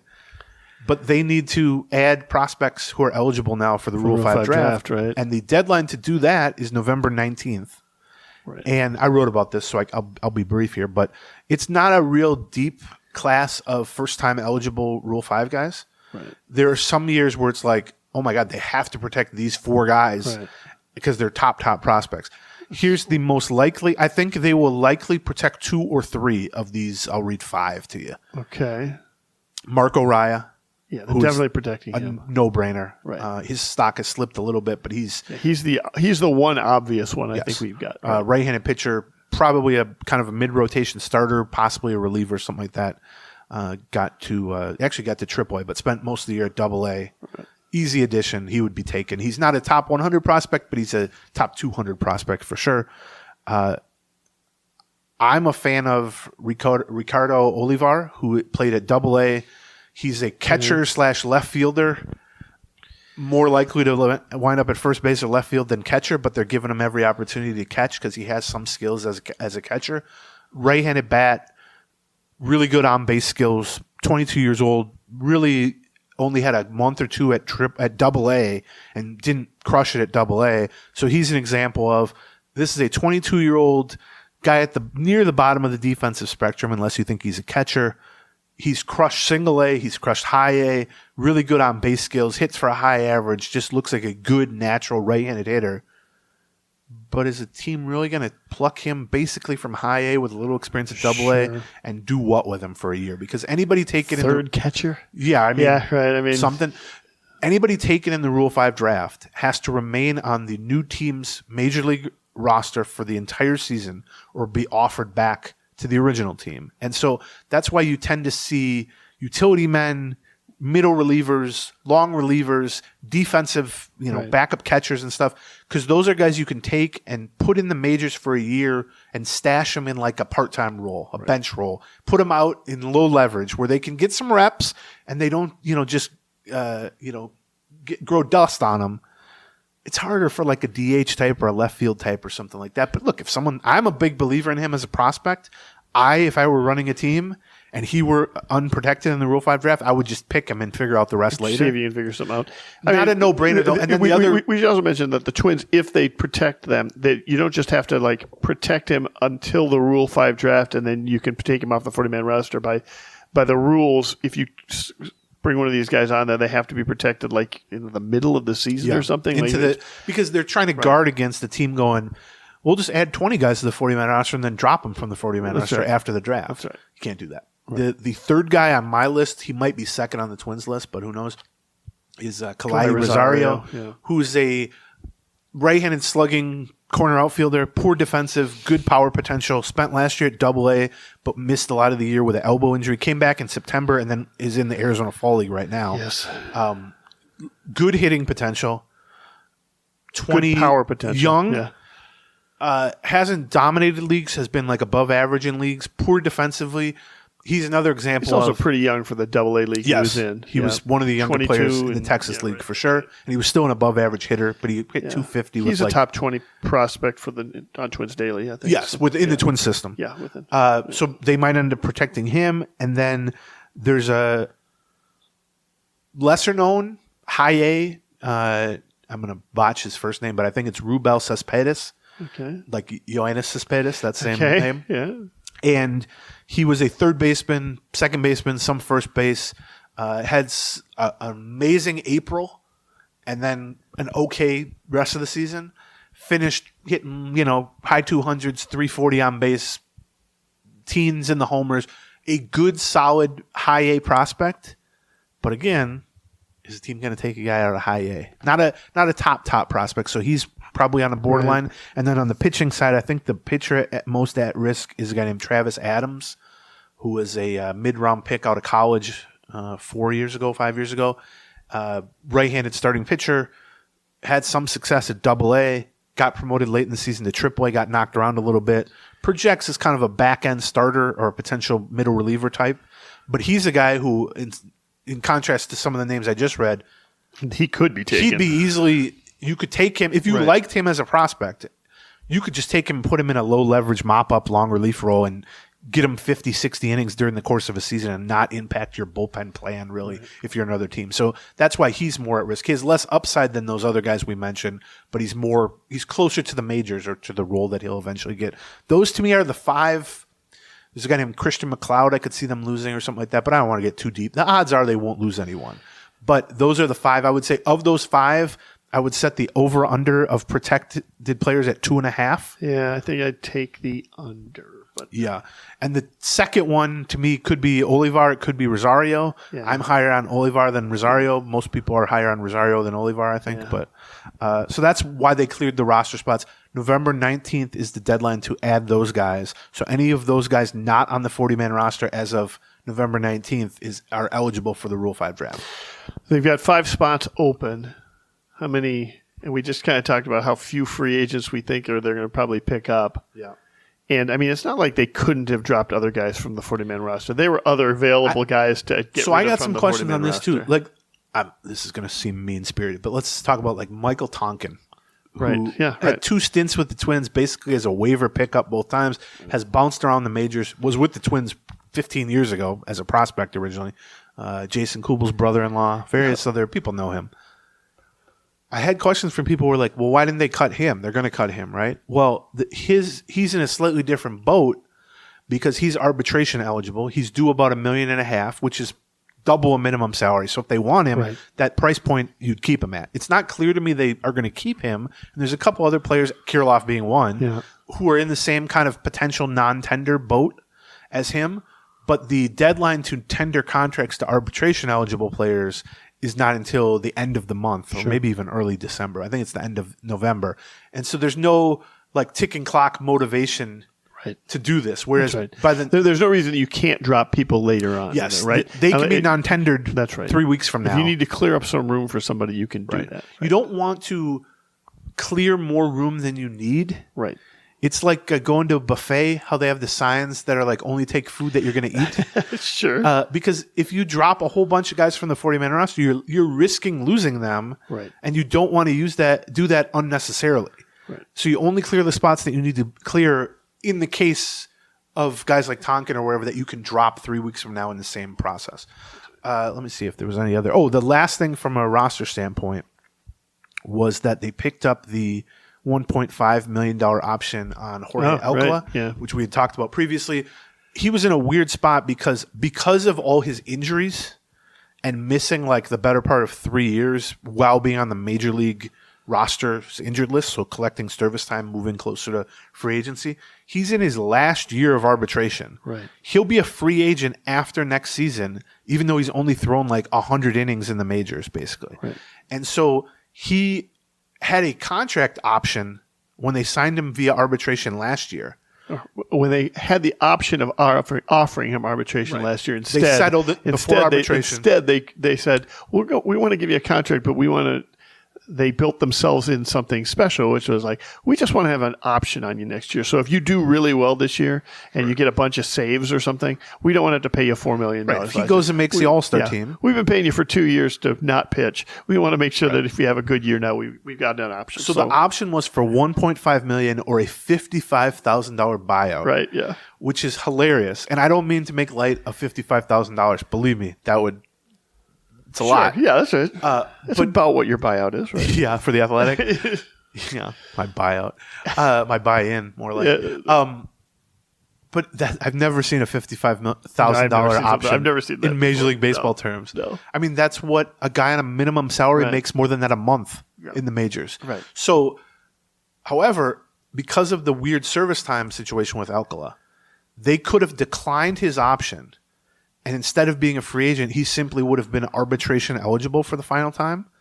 So if they felt like he was only going to make $1.2 million in arbitration, you could decline a $1.5 million option, give him the $55,000, go to arbitration, and maybe save $200,000 or something. And that is the way a front office thinks. Sure. However, his arbitration projection, at least via MLB trade rumors, was like 1.8 or 1.7. So they just picked up the $1.5 million option. Yeah. That doesn't mean he can't be traded, but it does at least suggest he's in their plans to some extent, which he had been a non-tender candidate because of how badly he pitched down the stretch. But he still finished with like a 3.20 ERA and decent secondary numbers, and obviously the stuff is there. If he's healthy, if that was not a problem of him staying healthy, he might have just been gassed. He had not been pitched for basically two years. Yes, and their usage of him, I wasn't a fan of early in the season. I don't feel like they, from a health standpoint or a performance standpoint, they didn't really do him many favors as an off-injured guy who should probably be a one-inning guy.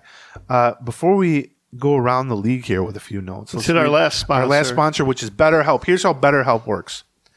If there's something in your life that you've been wanting to talk to someone about, a therapist, I know how difficult that can be. Once in a while, maybe you wake up on a day and go, I'm ready to talk to someone. And the last thing you need on those days is any kind of barrier for entry, anything to trip up that process. Yeah, the problem sits you and laughs and says, who are you going to talk to? Right. Who do you think you're going to talk to about this thing? Where BetterHelp comes in. BetterHelp can set you up with a real licensed therapist within days typically, and they can tailor the whole experience to what you're comfortable with or what you prefer. If you want to do a video chat, you do a video chat. If you don't want to be on camera, you do a phone call.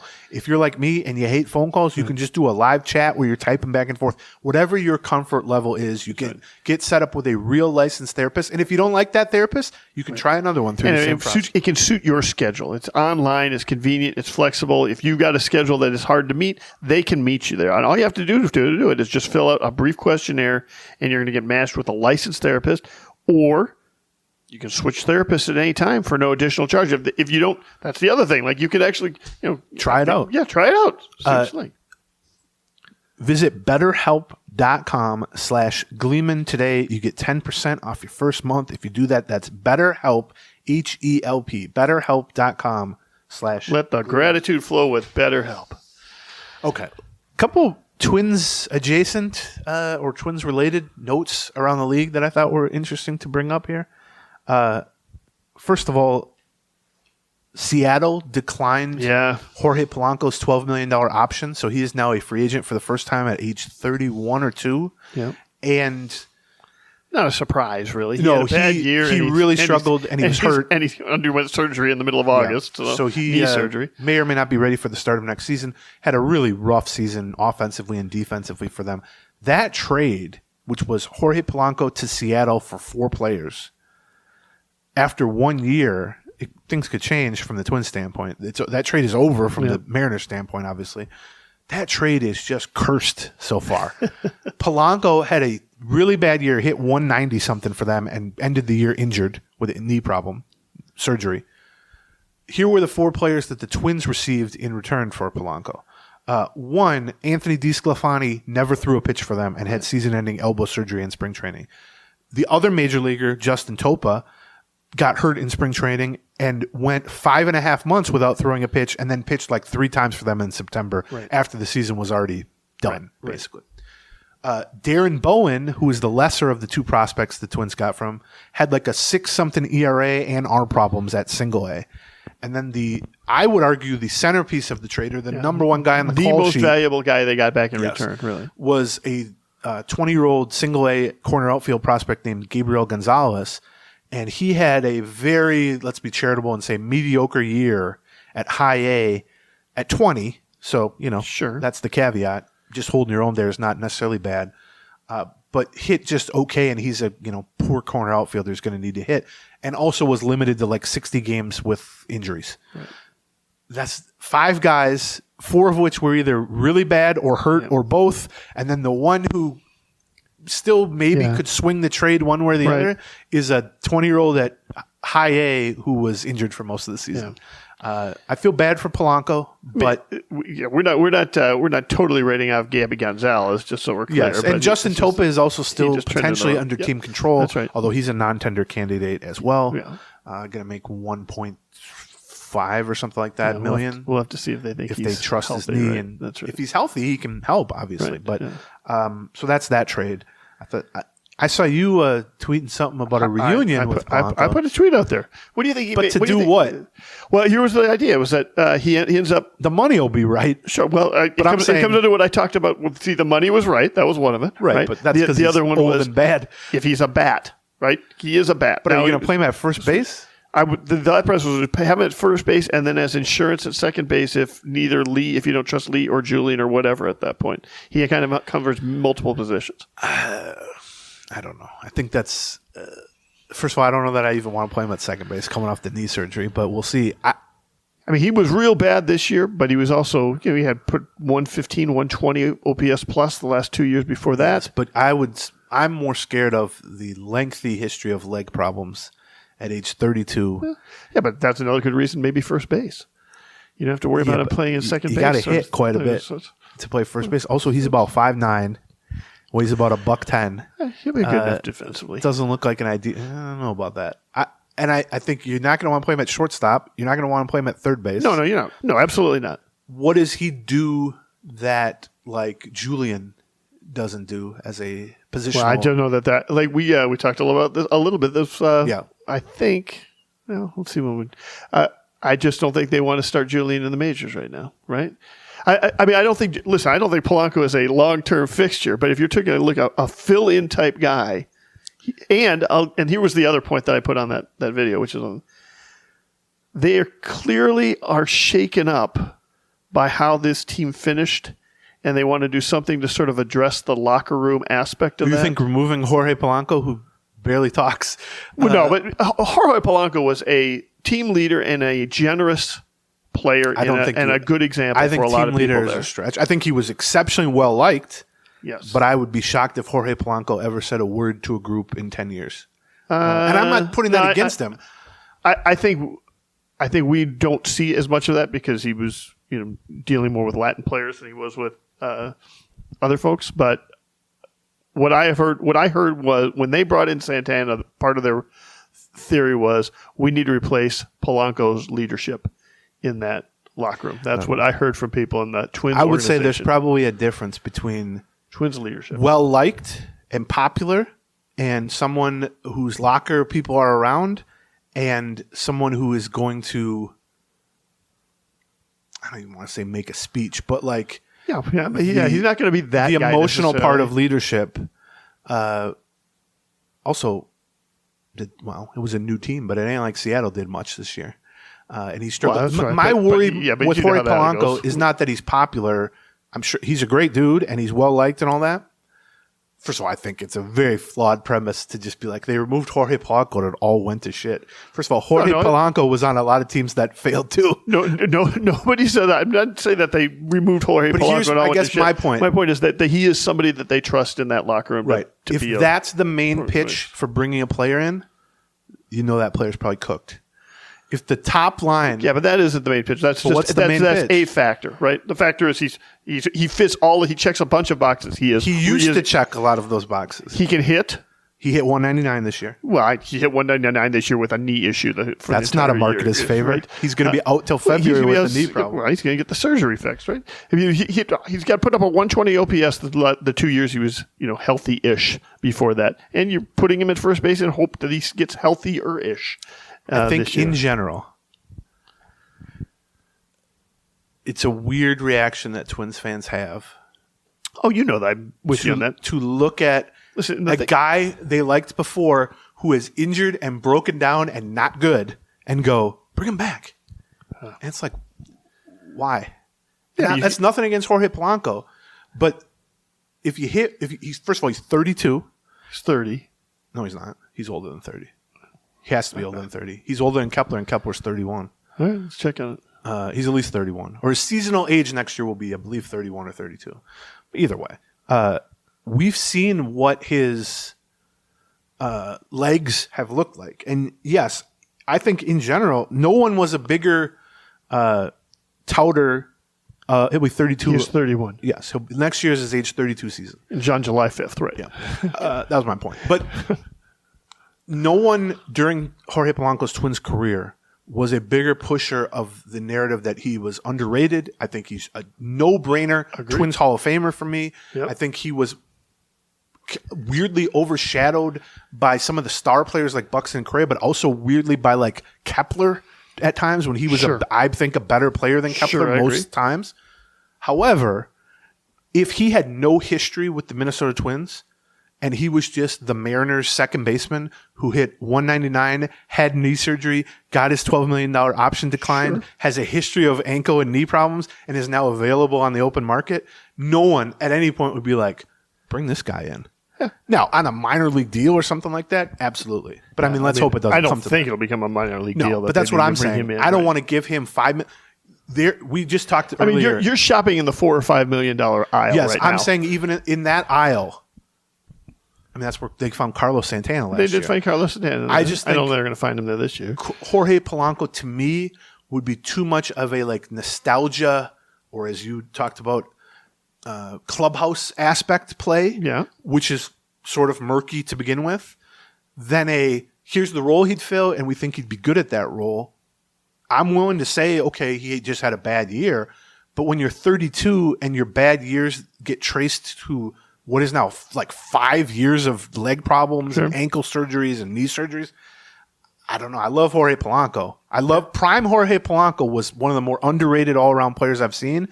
It's strange to me that, and it's not just Twins fans. Maybe this is just all fans. Well, I mean, they have nostalgia, but I get nostalgia if he had a good year with the Mariners and was now a free agent. I don't get the nostalgia. If he had a good year with the Mariners, he's not available because they're paying him $12 million. But I mean, if he just were a free agent, I don't get the nostalgia of this guy was really bad, really injured, and is now 32 years old. Let's bring him back. Yeah, that's all. When you're looking in the scratch intent aisle, you're going to find flaws on somebody, right? Santana had his flaws when they brought him Santana in. Santana fit a very specific role.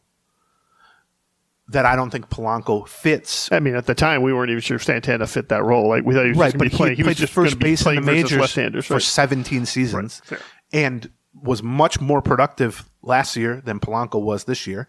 Even though he didn't have a good year, he beat him by 80 points of OPS or something like that. And he was durable. Right. Polanco to me just doesn't check any box. He's not durable. He isn't coming off a good season. Defensively, you're hoping he could play second base and first base. Second base, he was terrible at this year and has had knee surgery now. And first base, he's never played. Yeah, I would say that. And he's not exactly, from a build standpoint, going to be great at first base necessarily. Well, we'll see. I mean, he's not the 6'3" first baseman that you like to see for sure.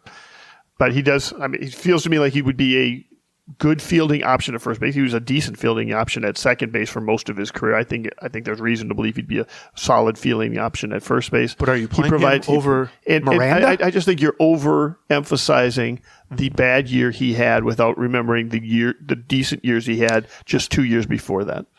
But a lot of 32-year-olds had a good year when they were 29. You know what I mean? 32 is not the age I want to be messing around with guys who have knee surgeries and 199 batting averages. I don't know. That's all I'm saying. We'll see how excited you are about the guy they do bring in for $4 million. Well, I don't think they're going to bring anybody in for $4 million. Well, that's the other thing. You just said, and I probably agree, the over-under of $7 million in total spending, you want to give 2/3 of that to Jorge Polanco? You're bringing a bat at $4 or $5 million. That's the bat you want to bring in? That's not a bad bat to bring in. 5 years ago, 3 years ago. Yeah. Ask a Mariners fan how he looked 2 years ago with the Twins. Yeah, 2 knee surgeries ago and 2 bad seasons ago. I don't know. I bet you didn't watch Jorge Polanco much this year. No, I did not. I'm not saying that's a mark against you. No, right. It wasn't pretty. Well, of course it wasn't. That's why. Why will it be pretty next year?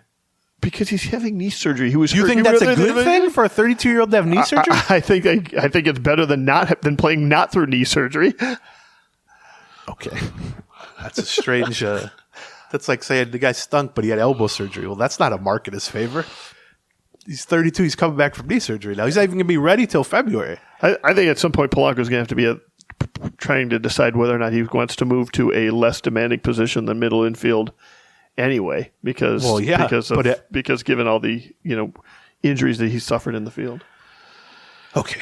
I feel fairly confident I can give $5 million to Jorge Polanco, so I don't.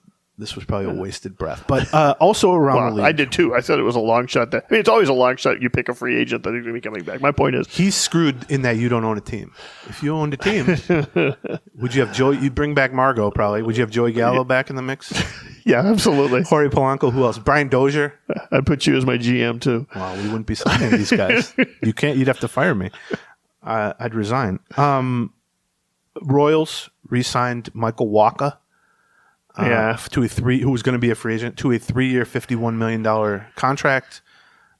It's interesting. I mean, I think Twins fans are going to look at that and go, how come they can do that and we can't do that? Well, the Royals payroll is still like 118 right now. It's lower than the Twins payroll even after adding him in. I will be very curious. They had a very active offseason. They signed last offseason Wacha, Seth Lugo, some other guys. They gave Bobby Witt the big contract extension.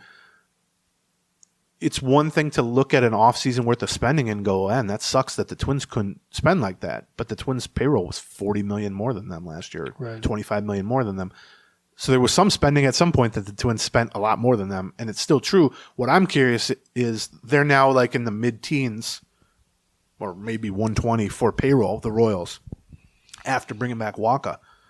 Do they still have another 1 or 2 moves in them to bring in Wacha-esque players or Lugo-type players? Lugo's still under contract, but to push further, like, is this their offseason? Are you suggesting that because they have kind of gotten to the point where they've made the postseason and shown a little success, and that they might want to push more, have a competitive window in front of them, that they would further invest in the team? It's a crazy thought, John. As opposed to like cutting $30 or $40 million? It's an insane thought to do, to push forward when the window's open instead of drawing back when the window's open. But maybe they could potentially do that. It seems crazy. That is my question, though, because I mean, the Royals' payrolls have been lower than the Twins' payrolls basically my whole life. Well, they're also trying to push for a new stadium down there. True. They've got some incentives outside of as they have some incentives to spend money in the same way that the Twins have some incentives not to cut their expenses. Okay, yeah. But like, if Waka is their off season, like if they were planning to bring in one $15 to $20 million player, and Waka was their preference, but like if they hadn't re-signed Waka, they were going to re-sign, or they were going to sign, I don't know, Sean Manaea or somebody, then they're not any scarier than they were last year. Some of their young guys are a year older. Right. But what would be interesting is if they do what you're saying and was the opposite of what the Poleheads did last year, which is, all right, we got Waka signed. We're still below 120 million. We still got another one or two. I'm not going to say they're going to sign Juan Soto or anything, but a Waka-esque player. Sure. Well, if they could add some bullpen help, or in my opinion, they need a bat or two. Yes. They were really like a 2.5-man lineup. Now, the one in there was Bobby Witt, so it helped a lot. Right. But they got Salvador Perez and a couple other players, but they really had 3 or 4 kind of blank spots in the lineup. They could be scary if they have another $30 million to spend, let's say, on 2 $15 million type of players. Well, the Twins are re-signing Jorge Polanco, Gene Larkin, and Lenny Webster on your plan. That would be interesting. So I don't know, 350. How big do you think the Royals would play? Would they go up as far as a Santander? No. Okay, I'm going to bet that he would be more in the 2 to 3 year deal range, where I would expect Profar. Yeah, Profar like, 345. Someone like Christian Walker maybe at first base. I thought about him too. I mean, that $15 million range, if you're just looking for a hitter, again, like we talked about with the Twins, which is why it sucks that the Twins don't have any money to spend. Right. That $15 million range, if you're just looking for bat, like Ken and Barbie's job is beach, just beach. Yes, if this guy's job is just bat, this is what I'm saying. The Royals don't really have to worry about position. They have left field, first base, DH, at least one of those open at all times. Yes. You can get, for $15, $18 million, I mean, you can get quite a bit. Teoscar Hernandez maybe. So, yeah, if they were to do that. Tyler O'Neill. Yeah, so, I mean, this is the range I think that would be interesting if they're pushing forward to that. Speaking of free agency and things we've talked about quite a bit, one of my sort of bullet points of the offseason, any guest we have on, I ask them to tell me I'm wrong, and most of them do, is about Christian Vasquez's trade value. Yeah. And my premise, I've repeated a million times, we had Bobby on, we had Phil on, we had whoever on, is that he's got basically 1 year and $10 million left on his contract. He's coming off back-to-back very bad offensive years, but he's still a good defender at a position where that's important, and also a position where there are never a lot of free agents. This year's free agent catching classes is pretty weak. Super weak. We've kind of debated, could the Twins, if they were willing to part with Vasquez, could they just shed his entire salary? Right. Not get anything really in return, get some low-end prospect or whatever, but would a team just take on the remaining $10 million in 1 year on his contract? If they can, I think they need to do that from a payroll standpoint to just add some flexibility. I'm of the opinion that they would have to eat a significant portion of that $10 million, because if he were a free agent, he would never get $10 million. And so a team 1 year, $10 million, acquiring would be like, we value him. I kind of thought that too. As a $5 million. I took a stronger look at the MLB trade rumors. Catchers. I was like, yikes. Phil told me I'm wrong. Bobby told me I'm wrong. I'm not going to name names, but multiple Twins officials told me I'm wrong. John, who makes a career out of telling me I'm wrong, also has told me I'm wrong. I said I thought the same thing, but I hadn't taken a look at the free agent catcher market until last night. Yeah. Boy. But here's my around the league and why we're bringing this up. Okay. The Atlanta Braves declined an $8 million option on Travis d'Arnaud, who had a 103 OPS plus last year in 90 games, has been an all-star catcher, has certainly been a starting caliber catcher for about a decade. Now, he's their part-time guy because they have Murphy as their primary catcher, but he missed a lot of time with injuries. d'Arnaud had a 103 OPS plus in 100 games last year, which is more durability than Vasquez was asked to provide, and 100 and something points of OPS higher than Vasquez. I think certainly if a team needed a catcher and you said pick one, d'Arnaud or Christian Vasquez, for 1 year, they would almost all pick Travis Darno. Probably. And he just got cut for an $8 million option, which means the Atlanta Braves didn't value him at $8 million, which I understand because they have a starting catcher. But that also means all their calls around the league, no other teams valued him at $8 million in terms of taking that contract on. Could be, yep. So if Travis Darno is not valued by any of the 30 teams as $8 million on a 1-year deal, and I think he's maybe same age or younger than Vasquez, maybe not quite as good defensively, but he's much, much better hitter than Vasquez, and he's been on plenty of playoff teams with the Mets and the Braves and stuff. To me, that suggests a lot of things in my life I think suggest I'm right. So take that for what it's worth, grain of salt. But that to me suggests Vasquez's value is less than $8 million. Do you know what I mean? Yeah, I see that. Danny Jansen was predicted to maybe get 2 years, $20 million by MLB Trade Rumors. He's like that. 5 years younger. He's 29 or 30 years old like that, but which is younger. He also had a 70 OPS plus last year. Yes, but has a history of being a better. But has a better right. Higashioka, is that the Padres guy? A lot more power. Younger. Not as. I don't think he is younger. He's 34. Less experienced. He's 34 years old. That way. Right. Yeah, he was like a late bloomer with the Yankees. 34 years old, but he had a decent year, about a 100 OPS last year. But before that, that's the only time he's had anywhere close to a 100. I think that's the only time he's ever cleared a 700 OPS period. He was also like a 100 at bat a year guy with the Yankees, backing up whoever. But then the prediction for him was like 2 years, $15 million. I think. The truth is on depending on how much you value Vasquez as a defense, right? You could convince me that he's going to get a 1 year $4 million deal or a 1 year $10 million deal, or maybe at least $8 or $9 million deal. Like I could be talked into any of those range depending on how much you value his defense, and assume that this year's offense was, maybe not what you can expect exactly going next year. That he showed enough for 6 weeks in the middle of the season to think, there's something going on. I don't know why you think that, though. Well, his numbers were like... Listen, overall, it ends up a 60 OPS plus. Right. I get it. Which is the same as last year. Right. And he's 30, what is he, 33? I think it was a little worse than last year, but yeah, he's up there, right? I mean, it's been 2.5 years, because he was bad down the stretch for the Astros the year before when they traded for him, of replacement level hitting, basically. And he's a good defender, but he's not like a shut down the running game. I wouldn't say he's elite defensively. Right. He's good. Yeah.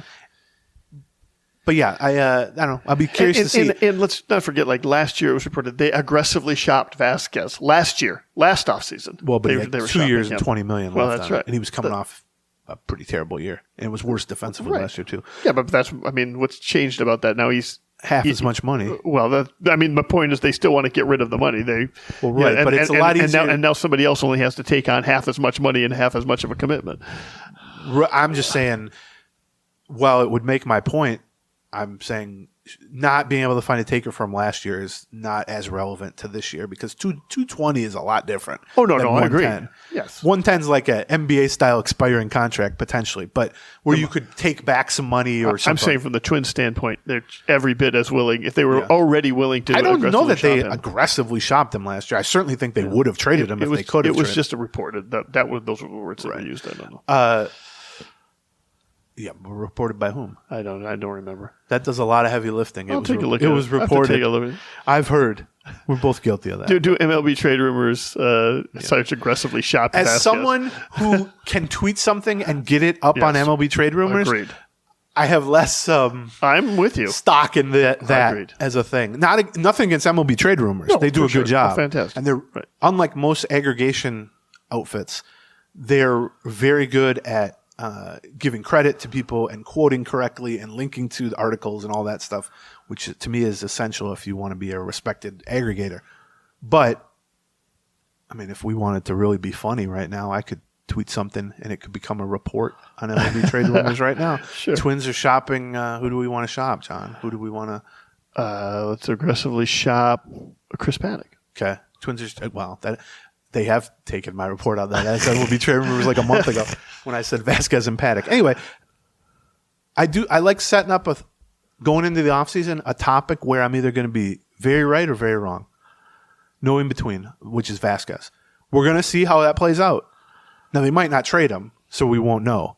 But I would suggest if they don't trade Vasquez, if they enter next season with Jeffers and Vasquez as the starting catching duo, that suggests that no team was willing to take on more than half of the salary, and the Twins just kind of went, why bother?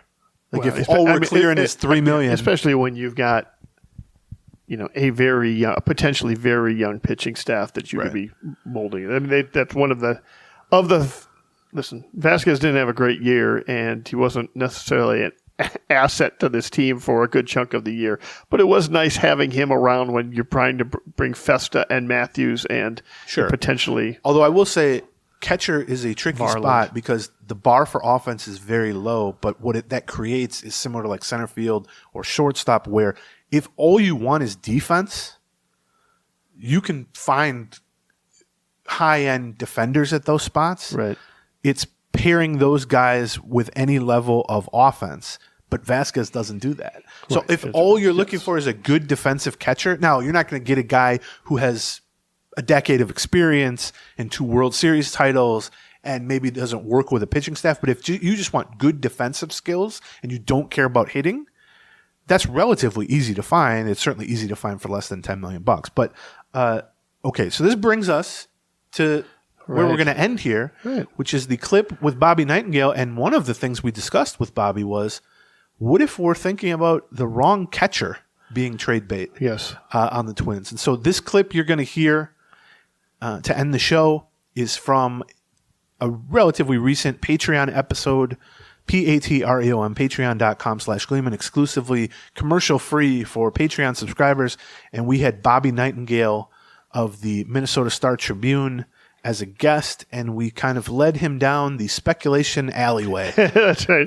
We blindfolded him, and we just said, follow us. Threw him in there. And then all of a sudden he's naming names. I told him, you need to name names. That's it. So what you're going to hear now is our assessment and our opinions about, we're talking about trades. Who's actually the real trade candidates who could realistically be What on are the move? characteristics that the Twins are probably looking to trade? What are they going to what's going to end up being in the sweet spot of the trade place? Before you hear that, let's thank our sponsors. BetterHelp and Raycon and Dan Hodgen and Harry's, but a special thanks to our presenting sponsor, Blackstack Brewing, now being distributed all of Greater Minnesota. You just stop by your favorite liquor store or the Blackstack Tap Room, I suppose, and grab your favorite brew or try something new. We will be back. We got Patreon stuff. With Patreon, we have got some. I think we're going to do monster. It'll cost you a $1 or $2 a week for the off season. That's exactly and right. You'll get instant reactions to any trades that the Twins do make. In the meantime, here's a clip from Bobby Nightingale joining us on the Patreon. I think we all agreed sort of about the Castro situation. But let's rule him out because he's an impending free agent. Don't give me some bullshit about an impending free agent. You name me a player who has multiple years of team control, who's the most likely to be traded. So it can't be Vasquez, can't be Paddock, can't be Castro, can't be whatever. The most likely player to be traded this offseason. And I'm just so Bobby doesn't get a bunch of hate mail at, whatever at the Strib, StarTrib.com. He's not saying this guy is likely to be traded. He's saying this guy is the most likely of the options I'm giving. I'll say with that caveat. Yes. I could see. We're going to edit that out, by the way, so you seem like a villain. I could see Durant getting traded first. That's or Jax. I'm debating between those two. Whoever has the most value of those two relievers, basically. Because my reasoning would be, one, you're probably moving Louis Varland to the bullpen. Yeah. And he could be a setup guy. And I think you can backfill that way. You have Cole Sands, you have Brock Stewart, you have some cushion there in the back end where you said, okay, if we trade this guy, and I don't think they value relievers as highly as other teams, and you could get a lot back. I mean, 3 years of Johan Duran's going to excite some teams. I think that's, or maybe I'll switch to Griffin Jax because I think he'd have more value. I think teams would. But yeah, you can say whichever of the two draws the most interest, you would probably think would be the most likely. Just because of Louis Varland moving to the bullpen. I'm in agreement with that. John, name a name that I can disagree with because I agreed with him. I've got 5 names that I'm trying to decide between. You trade half the team at this point. As to which was going to be the top Jesus. one. 5 names. I think I would put Griffin and Jax as the top two. Griffin and Jax. Or, Jax and Durant. Yeah, Jackson Durant at the top two. I think 3 is Jeffers. I think 4 and 5 are Ober and Ryan, and I think Ober especially. Okay. I agree on the reliever front.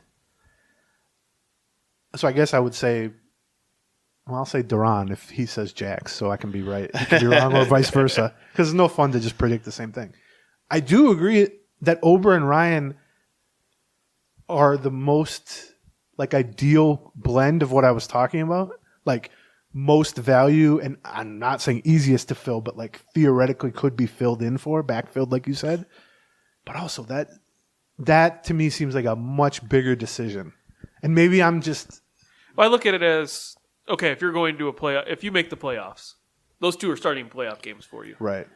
If you trade them, can you find another playoff starter? Who is starting a playoff game? And I think those are a lot harder to find. If Joe Ryan was a free agent and he was healthy, proven to be healthy in interest free agency, I think he makes $100 million.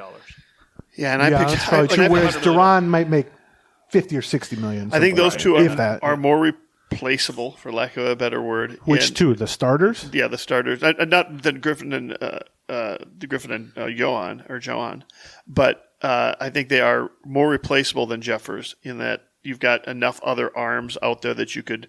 If you really want to bring somebody big into the lineup, they're going to get you more. I think they are the most valuable by far of the 5 guys I named, and as such, they're going to bring you both. Yeah, I agree with that. Which is why you would. And I think I don't think they're that replaceable, but they're replaceable. We've got other arms. They aren't short of starting pitching arms, right? Yeah, that's why I put them in that 5. I put Jeffers above them because I think the Twins. Again, I'm focusing on they like to look at this time next year, what decision are they making? And they're going to be making a decision on whether or not they want to offer Jeffers $8 million or $8.5 million in arbitration. And I'm not sure they're going to want to. And they're thinking this is the year to cash it in. Yeah, maybe. So, although I don't know that. If they can get value for Jeffers, and I know frankly, I also know that they had conversations about Jeffers in previous years with other teams. Well, I mean, from the moment they signed Vasquez, a lot of people, probably Jeffers included, thought maybe his days were numbered because you're bringing in a starting caliber catcher. Well, I mean, there's definitely a possibility that was the case when they signed Vasquez. I'm skeptical that Jeffers' trade value is anywhere near I'm with you. 2 relievers, let alone the 2 starting pitchers. Now, I will also say we might be totally off base trying to project league-wide value. Right. Yeah. Right. And even if we are pretty correct, I mean, we just had a conversation about Jeffers or about Vasquez, who had a 70 OPS plus, or what did he end up with? It was like that, possibly being a value at $7.5–8 million a year if he's on the free agent market. Everyone else is wrong on that. I'm right. So. Right. I mean, so if that's even somewhere in the ballpark, you would think. But you're also only trading 2 years of him. The market's going to be tough for catchers. But even if we are mostly right about Ober and Ryan are at another level than Jackson Duran in terms of league wide, it only takes 1.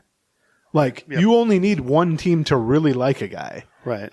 And if that scenario unfolds, then you're talking about, Julian, Miranda, those type of guys. And I do think they're pulling the trigger on that. If you get, I don't want to say blown away with an offer, but if you get an offer for Miranda, I don't think they're looking to move Miranda, but I do think he's a young hitter. He's been inconsistent because of injuries maybe, but he's played 3 years. He's been not much good in the down the stretch in any of the 3 years. Defensively, you really don't want to play him anywhere. He was a little better at third this year. I agree, I thought he would be. Except I don't think they want to play him at third. Right, yeah. They actually could use him more at first, but he's worse at first, weirdly, than he is at third. Right. That could just be an experience thing, I guess. But those type of guys, if one team calls them and is what do you want from Miranda? I could see them, Miranda, Julian, even Larnick, something like that. Not that I think he has huge value. Sure. But yeah, I mean, I think we've named well, here's 12 guys. Have we just inadvertently named the top 8 people likely to be traded from the Twins? Probably, yeah. Right? I mean, is it the 2 salary dumps, the caster, which is kind of in between a salary dump and getting some value, and then 5 guys that might actually bring back value. Well, I always try to look at the backfill. Would you throw anybody else into the top 8? No, that's probably about what? I mean, maybe a prospect. I mean, the only other one that I'm somewhat thinking is like, depending on how much they really want that salary relief, or they see them Lopez at $21 million on the thing, like that's. How can you make yourself better if you trade? Like, getting a number 1 starter for $20 million, I feel like. But I guess here's I'm a believer in Pablo Lopez, right? And I think that would be a very weird message to like go out and trade for him. Have that be a success. Sign him to an extension. Chris would have a cardiac arrest. It's all right. I got him muted on Twitter as is. It's okay. I love you, John, but my God. But if we're really just sort of looking at it just sort of coldly, like just facts and figures, is Lopez for the next 3 years, which he signed for. Yeah. Ober and Ryan are also under keen control for the next 3 years. The difference is Lopez will make $65 million over the next 3 years. Yeah. They'll make like $30 million, yeah. 25, $30 million, let's say. Is he that much better, like projecting the next 3 years, not what they've done? Right. But do you feel confident that he'll be twice as valuable, basically, 3 as times. Ober and Ryan? And so if you're just looking at it like that, that's 3 number 2, number 3 starter types.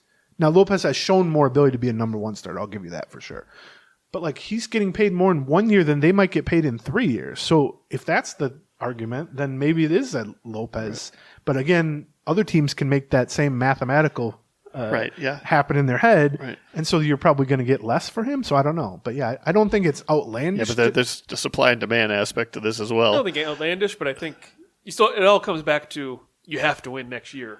Like, does this make our team better? Not just for future years, but next year. You have to make I guess it boils down a lot to how people in their heads think of Lopez versus Ryan versus Ober. And also just what they're going to get back in return, right? Sure. We're evaluating all this without understanding. We both understand that Ober and Ryan are going to get more than Jeffers or than Jax and Duran, but we don't know how much more. Right. I mean, it's got to be significant amount more to be able to trading them is really, it's not just trading the player. It's like you're trading Lopez plus $60 million you're getting. Right. Whereas you're trading Ober plus like $25 million. Mm-hmm.